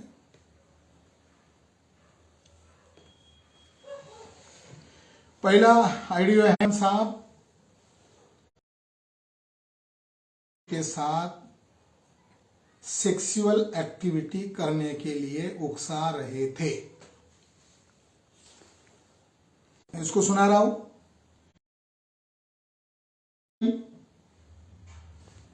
तो मैंने वो कुछ YouTube पर देख रहा था और मैं उसके गैलरी में जाकर एक देखा, एक ऑडियो मुझे 1 मिनट का सुनाई दिया।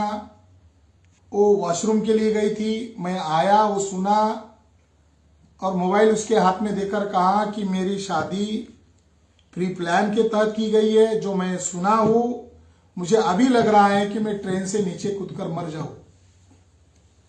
वो मैं आपको सुना रहा हूं।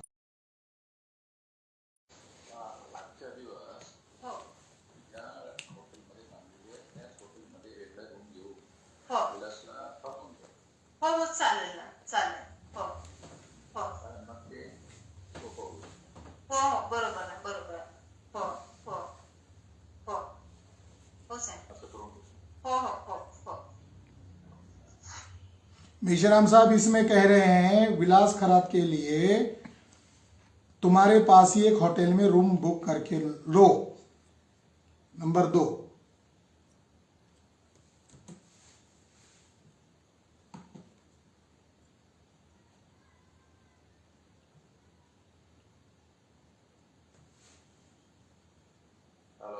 एक जे बीओबीचे अकाउंट आहे त्याच्यामध्ये 4 लाख रुपये आलेले आहेत. 4 लाख रुपये. हो हो नाही, 5 अकाउंट आहेत ना, दुसऱ्यामध्ये 2 तासानंतर येणार आहे. हो म्हणजे हो चालेल. नाही नाही, काहीच येणार नाही अडचण. म्हणजे उद्यापासूनच म्हणजे थोडे थोडे पाहिजे होते जे लागतील म्हणून. काही येणार नाही अडचण. हो हो. अंबादेव साहेब आपला श्रीलंका गेस्ट हाऊस मध्ये आहे. ड्रॉप टाकलं होतं ते, म्हणजे दिवसभर फिरलो ना आम्ही. हा, तर ते थोडं रेस्ट करत होते. आम्ही ते म्हणजे हॉटेल आणि रूम बघायसाठी आलतो. तर ते म्हणजे तिकडे म्हणजे चांगले रूम म्हणजे भेटले नाही. आणि दुसरं की आता उद्या येणार आहे खरा, आज रात्रीच येणार आहे. तर मला फोन आला तर मी म्हणू लागले की रूमचं म्हणजे ज्या हॉटेलमध्ये मी थांबले त्याच्या बाजूच शेजारच रूम तुझ्यासाठी घेऊन घेऊया म्हणे. म्हटलं असं करून त्याला मी बोलले. मला ठीक आहे ठीक आहे. आणि दुसरा मग तो आल्याच्या नंतर ते एक आजच कार्यक्रम आटोपशील. हो ठीक आहे ना, मी बोलते तो का. कारण नंतर घाई गडबड होती. हो हो बरोबर बरोबर आहे. मेश्राम जी कह रहे हैं आज ही प्रोग्राम निपटा लो। मराठी में कह रहे हैं, उसका हिंदी अनुवाद हो गया। विलास खरात आएगा, बगल में होटल देख लो, आज ही प्रोग्राम निपटा लो।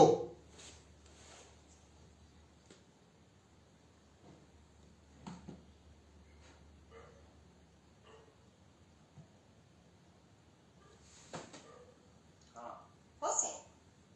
जगह दी है? हाँ, वो अभी उठे, उसको फोन आया था मेरे पास में. हाँ, तो अभी मिलते उसी जगह. हो हो हो हो हो हो हो हो. आणि काय काय करू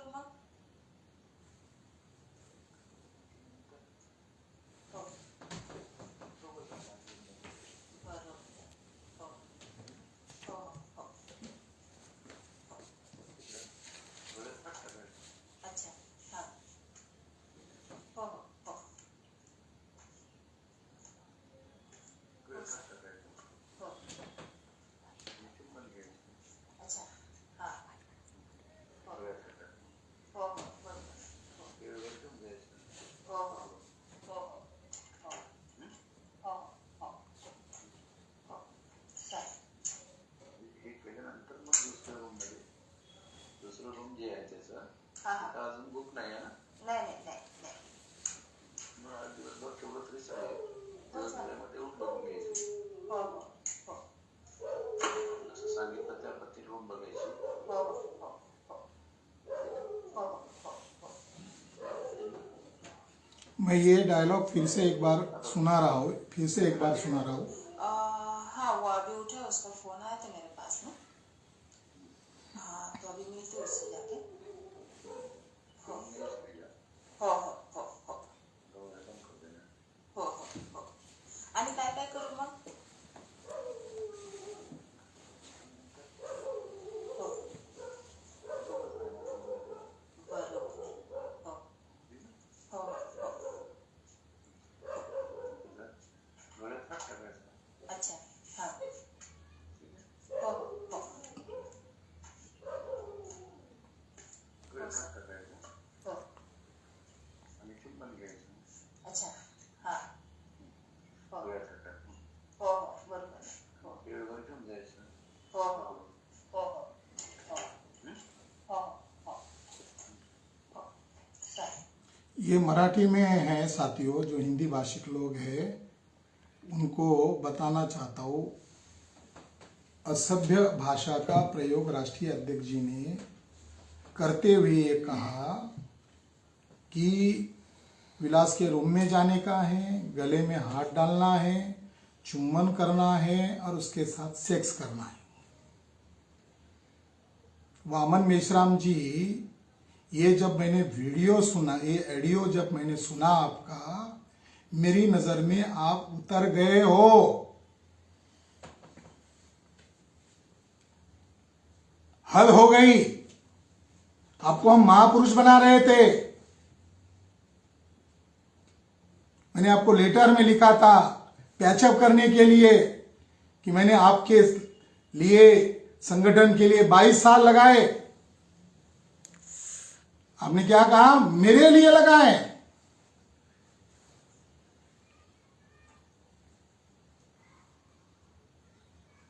मेश्राम जी की इज्जत बचाने के लिए हम लोगों ने ये दुष्कृत्य किया, जिसके मैं 3 विक्टिम हूं. मेरी मिसेस, मैं और माया. माया के साथ मेरा ये सुनने के बाद झगड़ा हुआ. मेश्राम जी कह रहे हैं मैंने शादी नहीं लगवाया. चलो हम सुनते हैं, मेश्राम जी की जुबान से ही सुनते हैं कि शादी उन्होंने लगवाया नहीं लगवाया. हेलो हो साहेब मी रूममध्ये माझ्या हो रात्री 12:30-1 वाजले होते त्याला. हो म्हणजे उशीर झाला ना त्याला यायसाठी. एक ऑडियो है जिसमें मराठी में बात हो रही है. मेश्राम जी पूछ रहे हैं माया को वो कितने बजे आया और तुम्हारा कोई हुआ है कि नहीं. तो वो कह रही है कि हमारा कुछ नहीं हुआ है, वो लेट आया, जैसा आप सोच रहे थे वैसा नहीं हुआ. उसको भी सदमा पहुंचा, इसलिए उसने पूछा क्या करना चाहिए. वो आता है तो क्या करना चाहिए. तो ये राष्ट्रीय अध्यक्ष जी बता रहे हैं ऐसा ऐसा करना चाहिए. बाद में पूछ रहे हैं कि हुआ कि नहीं हुआ. तो ये बोल रही है वो सो गया, दरवाजा खटकाया मगर खुला नहीं. और जो शादी की बात है, मेश्राम जी का ही ऑडियो है. मेश्राम जी क्या कह रहे सुनिए. पप्पा ते उद्या येणार ना का तुम्ही. मी त्या संबंधामध्ये विचार करून राहिलो की तुम्हाला येऊन मदत करू शकतो की येऊन तो फ्रंट सांभाळून मदत करू शकतो. काय कारण की हो हो हो हो कारण की इकडे म्हणजे हा अर्जुन बोलत आहे मी. हा हा हा साईड मध्ये आहे मी. इकडे चर्चा करत आहे साहेबांनी यायला पाहिजे म्हणून. अच्छा कोण म्हणत आहे. म्हणजे डोंगरे साहेब, बनकर साहेब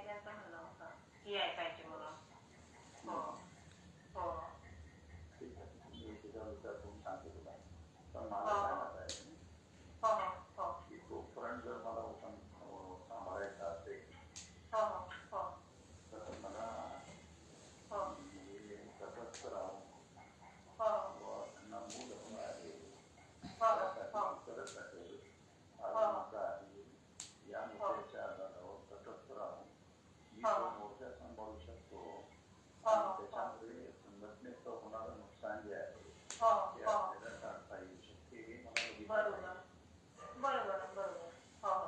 तुला दोन्ही गोष्टी साध्य केल्या पाहिजे. एक गोष्ट लक्षात ठेवतो, तुला माहित आहे की या प्रकरणामध्ये तुझ्या बरोबर आहे, तुला ही गोष्ट सार्वजनिक न करता सुद्धा कोणाला पाहिजे की बाजूच्या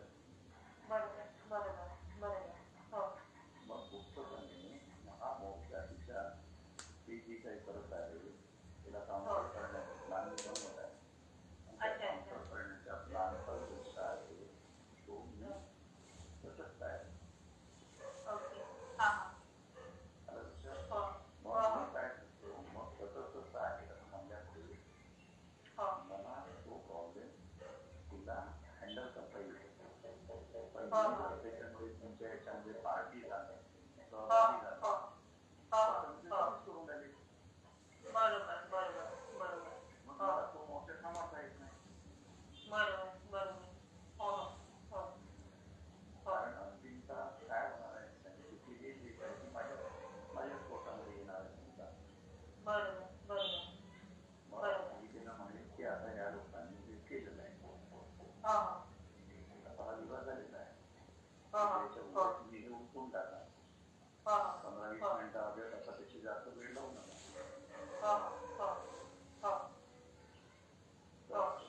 ते उठून झालं की तुम्ही तिथून निघून जा याच्यामध्ये आपल्या.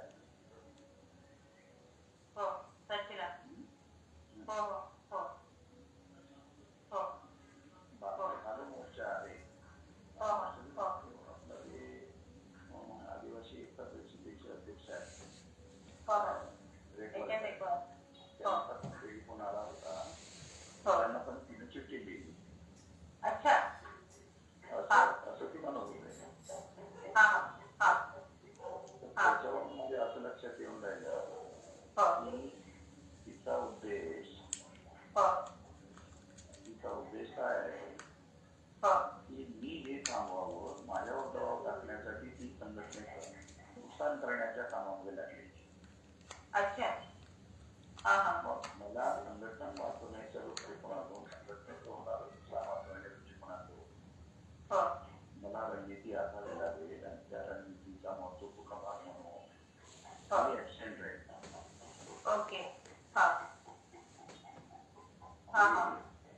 तिला जोडरावली माहिती आणि तो मोर्चाने सांगतो. मग मी राहील तर तिला पण माहिती होईल ना की तिथं उपस्थित आहे नाही.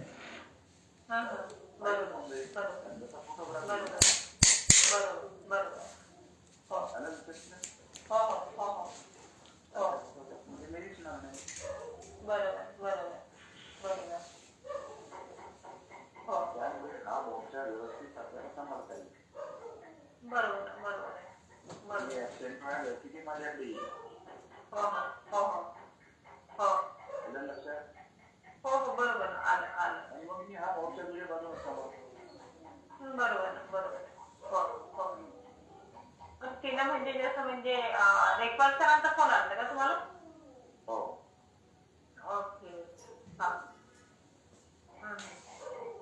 त्याच्यावरून मी अंदाज केला त्याच्यावरून ती काय करू शकते, तिचा काय उद्देश आहे मी सांगावं यासाठी ते दुसऱ्या लोकांकडून माझ्यावर दबाव टाकण्यासाठी व्यक्त करून राहिली असा त्याचा अर्थ आहे. बरोबर आहे. तुझ्या बरोबर हो. कारण तिने थांबवण्याचा मुद्दा विलासनीच थांबून टाकला. बरोबर त्यासमोर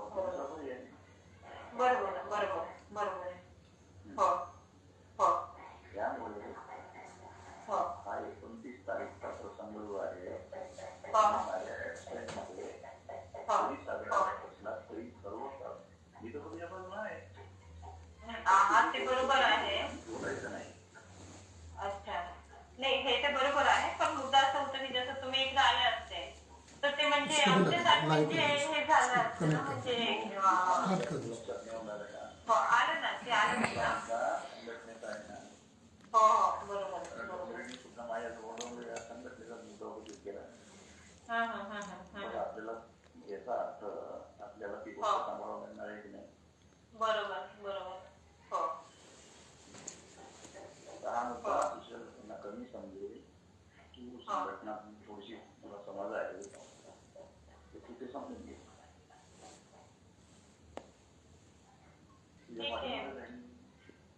नाही बरोबर आहात की आहात म्हणून, पण म्हणजे आतापर्यंत म्हणजे की तुम्ही येणार मग एकदम हे त्याच्याकडून त्यांनी टेलिफोन केला ना, तिकडून मला टेलिफोन आला रेकॉर्ड हा त्याच्यानंतर साऱ्या गोष्टीचा विचार केला.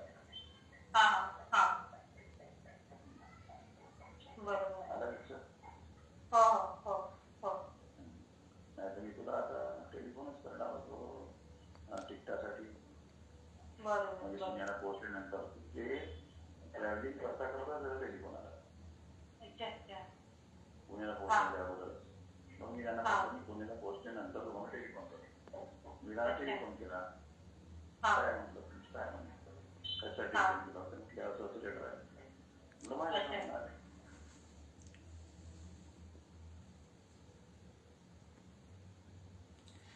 ये मराठी डायलॉग है और इस डायलॉग में ये बताया जा रहा है कि मैं आने वाला था भोपाल में मगर मैं नहीं आ पाया. रेकवाल जी का मुझे फ़ोन आया था. वैशाली खराज जो मेरी मिसेस है, मेश्राम जी को कुछ लेटर दिया है और अन्य सीएसी मेंबर को लेटर दिया है कि ये शादी रोके. तो रेकवाल जी के फ़ोन आने से मैं अलर्ट हो गया हूँ, मगर आप दोनों शादी कर लो, आप दोनों के पीछे मैं ही हूँ.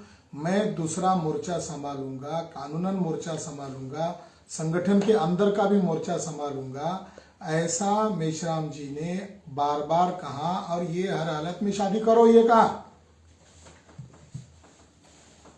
आप कैसे डिनाई कर रहे हैं?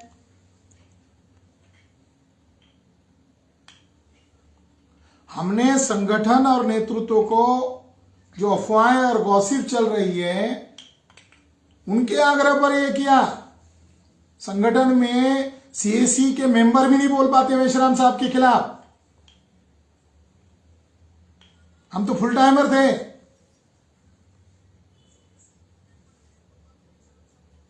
तो आज जो ड्रामा किया जा रहा है चरित्रों को लेकर, माया को लेकर या मुझे लेकर, जो पोस्ट डाली गई वो पॉलिटिकल पोस्ट है कि माया निर्दोष है, विलास खराती दोषी है, ताकि माया का इस्तेमाल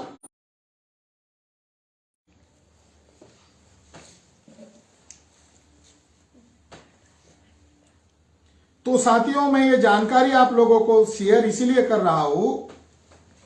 ये शादी माननीय वामन मेश्राम जी के कहने पर ही की गई. उनकी इज्जत बचानी थी और उन्हीं के द्वारा अभी चरित्र हनन का अभियान चलाया जा रहा है, क्योंकि विलास खरात को उन्होंने निकाला. ये कहा गया कि माया बगाटे को साथ लेकर गए तो तोड़फोड़ माना जाएगा. यहां तक कि माया बगाटे को किडनैप करने का तक प्लान किया गया जा रहा था. उसकी जो बहन है समीक्षा, उसको उल्टा कहा जा रहा था कि तू लिख के दे कि भोपाल में हमारे घर नहीं रहेगी. उनके मां को कहा जा रहा था कि उसको वहां मत रहने दो, दिल्ली कार्यालय, पुणे या लखनऊ में उसको मैं रखूंगा. आज मुझे उनके मामा और उसके जरिए से औहदा देने वाला व्यक्ति, और कौन सा पद देने वाला है? ब्रिटिश के औहदे से भी बड़ा कोई औहदा है? सब नाटक था. 28 नवंबर को मुझे एक लेटर दिया गया. भाषा इनकी कैसी है? सर पर लेकर नाचे क्या? मैं इनके लेटर का कोई जवाब नहीं दिया. जब उन्होंने कहा कि तुम अंदर रह ही नहीं सकते, तुम तोड़फोड़ कर सकते हो, ये कर सकते हो, तोड़फोड़ नहीं किया.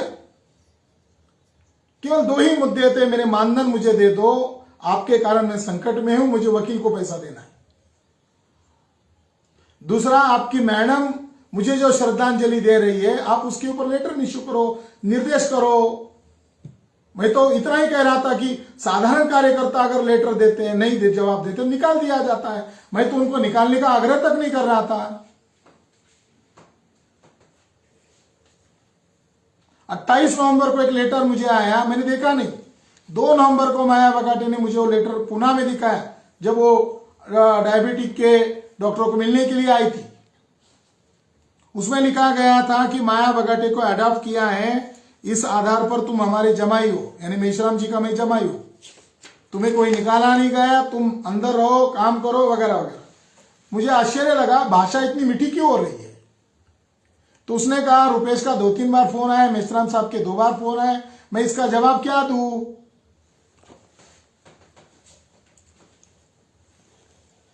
तो मैंने उसको कहा कि मुझे यह सोचने के लिए 3 दिन लगेगा, इसका जवाब देने के लिए मुझे सोचना पड़ेगा। यह अचानक भाषा क्यों बदली जा रही है, कोई कॉन्स्पिरेसी तो नहीं है।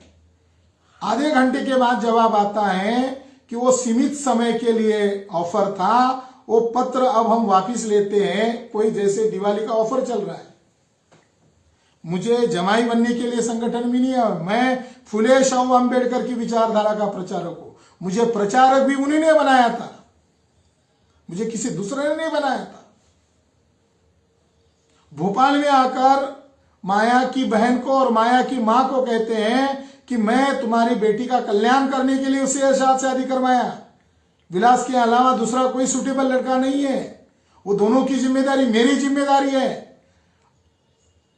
आज उनके घर में मातम है, वो कह रही है कि वो महान व्यक्ति अश्वर कर रहा था कि उनकी जिम्मेदारी मेरी जिम्मेदारी है, तो उसने उस व्यक्ति को क्यों निकाला जिसके साथ शादी किया।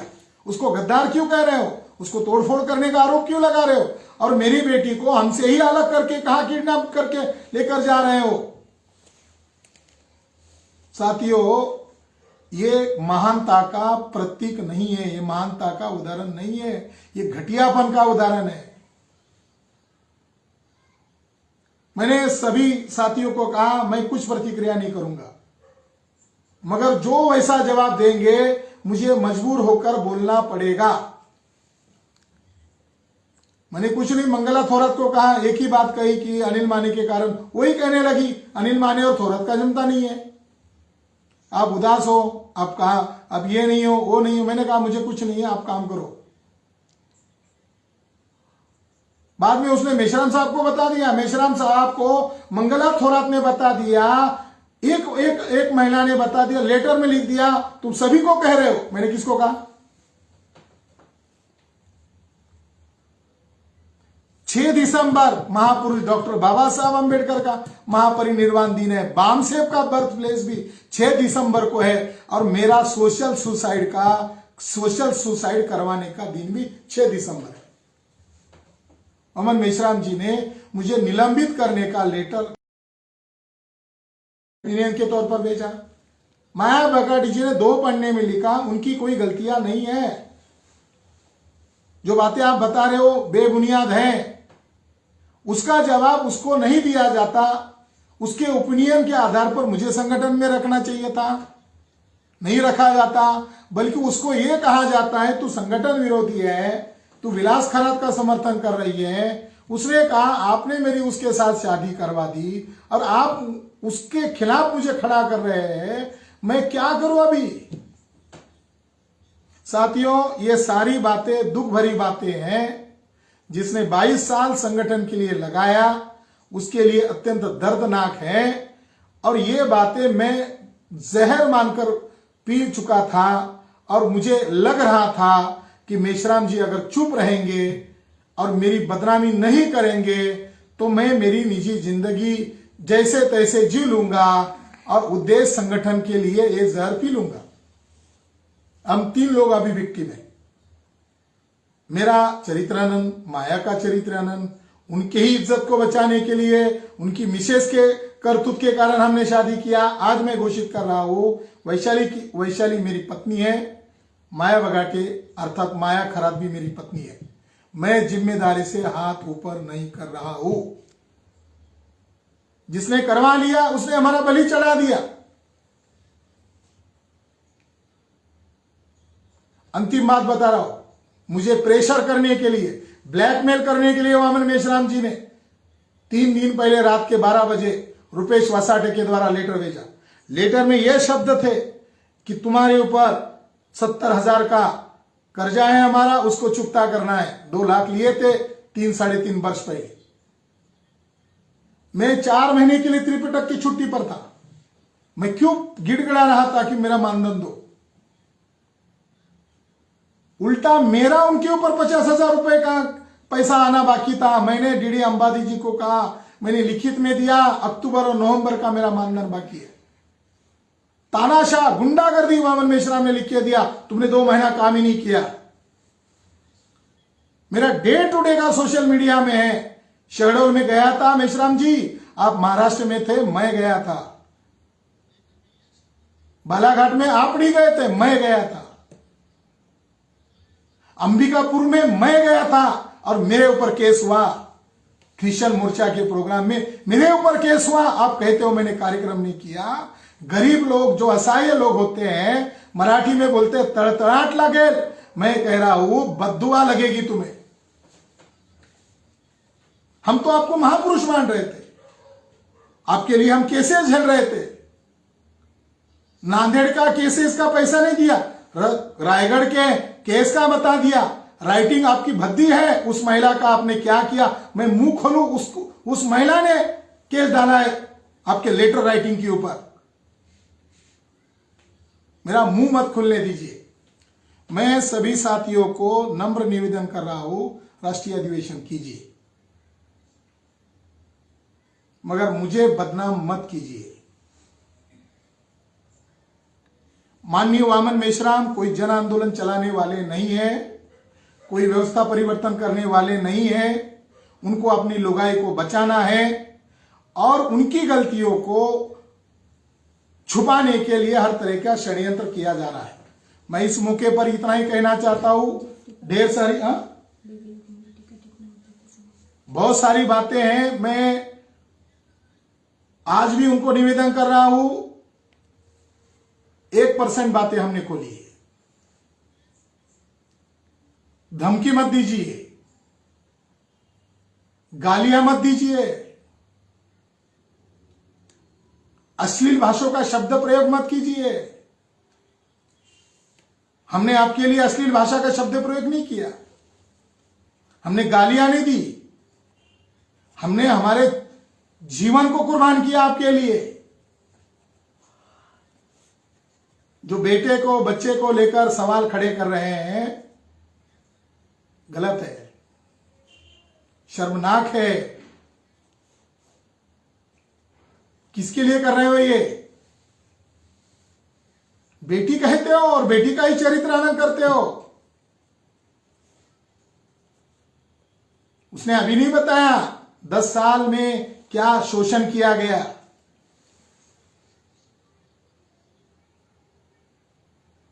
क्या शोषण किया गया? मैं सुन रहा हूं तो मुझे शर्म लग रही है कि मैं इस आदमी के साथ 22 वर्ष क्यों बिताया, जो किसी महिला का, लड़की का सम्मान नहीं कर पा रहे हैं। इसलिए मेरा मुंह मत खोलिए। मैं विलन नहीं हूं। मैं फुले शाहू अंबेडकर की मूवमेंट को अब मैदान में उतर रहा हूं, बचाने के लिए उतर रहा हूं। मैं तो चुपचाप रहने वाला था। आपके द्वारा, आपके कर्मों के द्वारा मेरा घर परिवार उद्ध्वस्त कर दिया, उसको बचाने में लगा था, उसको समेटने में लगा था।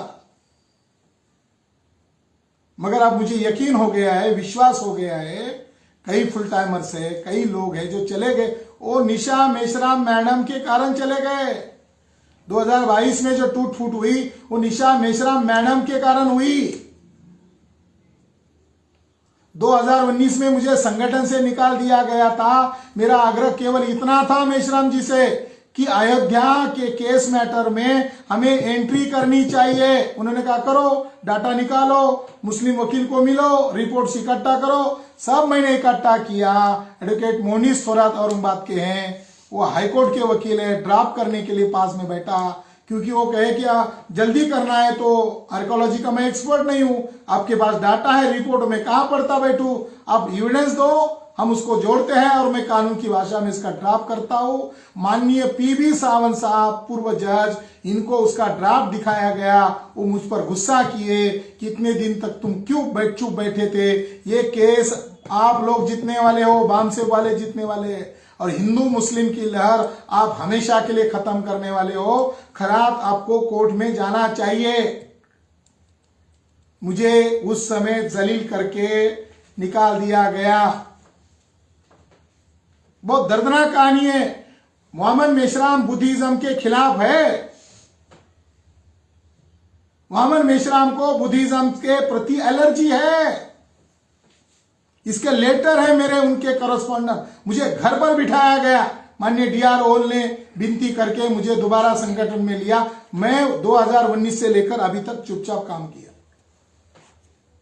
6 महीने पहले मैंने 2 रिटायर्ड हाईकोर्ट के जज को कन्विंस किया कि ये सीजीआई जो है आरएसएस का काम कर रहा है, आप भी मुझे व्यक्तिगत तौर पर कहते हो, हम तो खुले मंच पर बोल रहे हैं, मगर 2.5 एकड़ का फैसला सीजीआई और बाकी जजेस ने दिया। अब वो जगह 109 एकड़ हो गई है और वहां पर बुद्ध के 4 स्तूप हैं और एक स्तूप में बुद्ध की अस्थि कलश है। तो मेरी संवेदना ऐसी कह रही है कि राम मंदिर का दायरा 109 एकड़ नहीं हो सकता। क्या ऐसी केस दोबारा हम डाल सकते हैं? दोनों जजेस ने मेरा आधा घंटा सुना और कहा कि ये देश हित के लिए जरूरी है। फिर मैंने कहा हम बड़े वकील को लगा सकते हैं। मेश्राम जी ने मुझे कहा है, कभी नहीं लगाए, मगर मैं आपको हाथ जोड़ के विनती करता हूं, बड़े बड़े वकील पैसों के सहारे आएंगे, मैं आप दोनों को काला कोट पहनकर वकील के तौर पर हमारी तरफ से आप क्या सुप्रीम कोर्ट में खड़े रह सकते हैं? दोनों जज ने मुझे हाँ कहा। वो दोनों जज ओबीसी थे, एक महाराष्ट्र के जज थे रिटायर्ड हाई कोर्ट के और एक उत्तर प्रदेश के जज थे। मैंने खुशी से उनको मेश्राम जी को बात कही। मेश्राम जी ने कहा अच्छा मुझे लिख के भेजो सचिवालय, बाद में सोचते हैं, जरूर अमल करेंगे। अब जो सावंत साहब के समय में 2019 में हमने जो ड्राफ्ट किया था, बस उसको रीमॉडरेट करना था, उसके लिए तक मुझे समय नहीं दिया जा रहा था, वकील को मिलने नहीं दिया जा रहा था, और आखिर तक वो दोनों जज 1 रुपया न लेते हुए अयोध्या का केस फ्री में लड़ने के लिए तैयार थे। अभी तक फैसला नहीं हुआ। मैं इस मौके पर देश के तमाम साथियों को ये जो मैंने गंभीर आरोप मेश्राम जी के ऊपर लगाया, उनको बुद्धिस्ट लोगों का पैसा तो चाहिए, मगर बुद्धिस्ट विरासत नहीं बचानी है। कई केसेस है।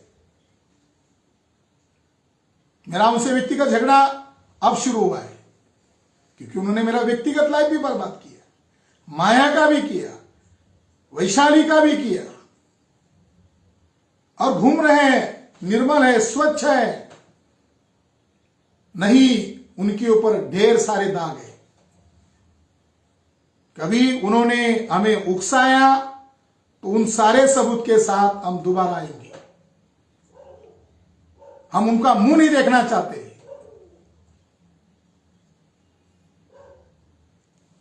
उनका हमसे कोई नाता नहीं है, वो भी हमारे से कोई नाता न रखे।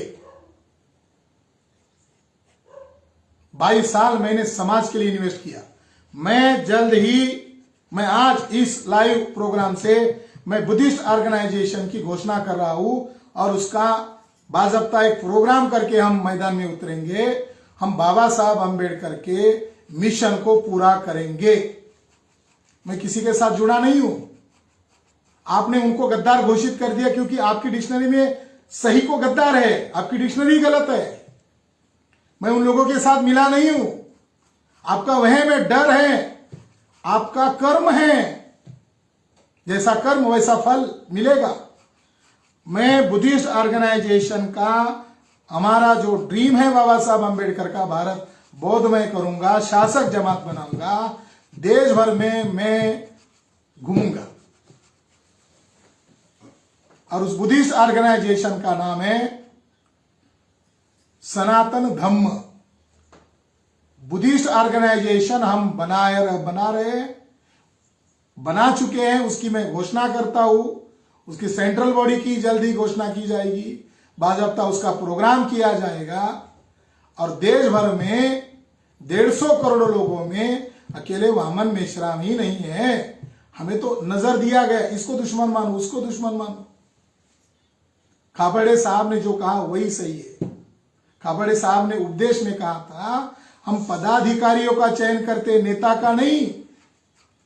पदाधिकारी को भ्रम नहीं होना चाहिए, वो नेता है। समाज नेता का चयन करता है। कार्यकर्ताओं का किरदार, कार्यकर्ताओं का चरित्र ही संगठन का चरित्र होता है। नेता के चरित्र को क्या करोगे? जो फंसा रहा है, ये काम तो कोई नाना फडणवीस कर सकता है, जिन्होंने ये हम तीनों लोगों के साथ किया, कई सारे लोगों के साथ किया है। मगर इतना घिनौना व्यवहार, सुसाइड करने तक वो जा रही है, सुसाइड करने तक मैं जा रहा हूं, सुसाइड करने तक मेरी मिसेज जा रही है। वैशाली जो पैदा नहीं हुआ उसके ऊपर उंगलियां उठाई जा रही है। तो मैं इस मौके पर इतना ही कहता हूं, बाबा साहब अंबेडकर का, फुले शाहू अंबेडकर का, बुद्ध सम्राट अशोक का मिशन हम चलाएंगे, इसके लिए जी जान देंगे।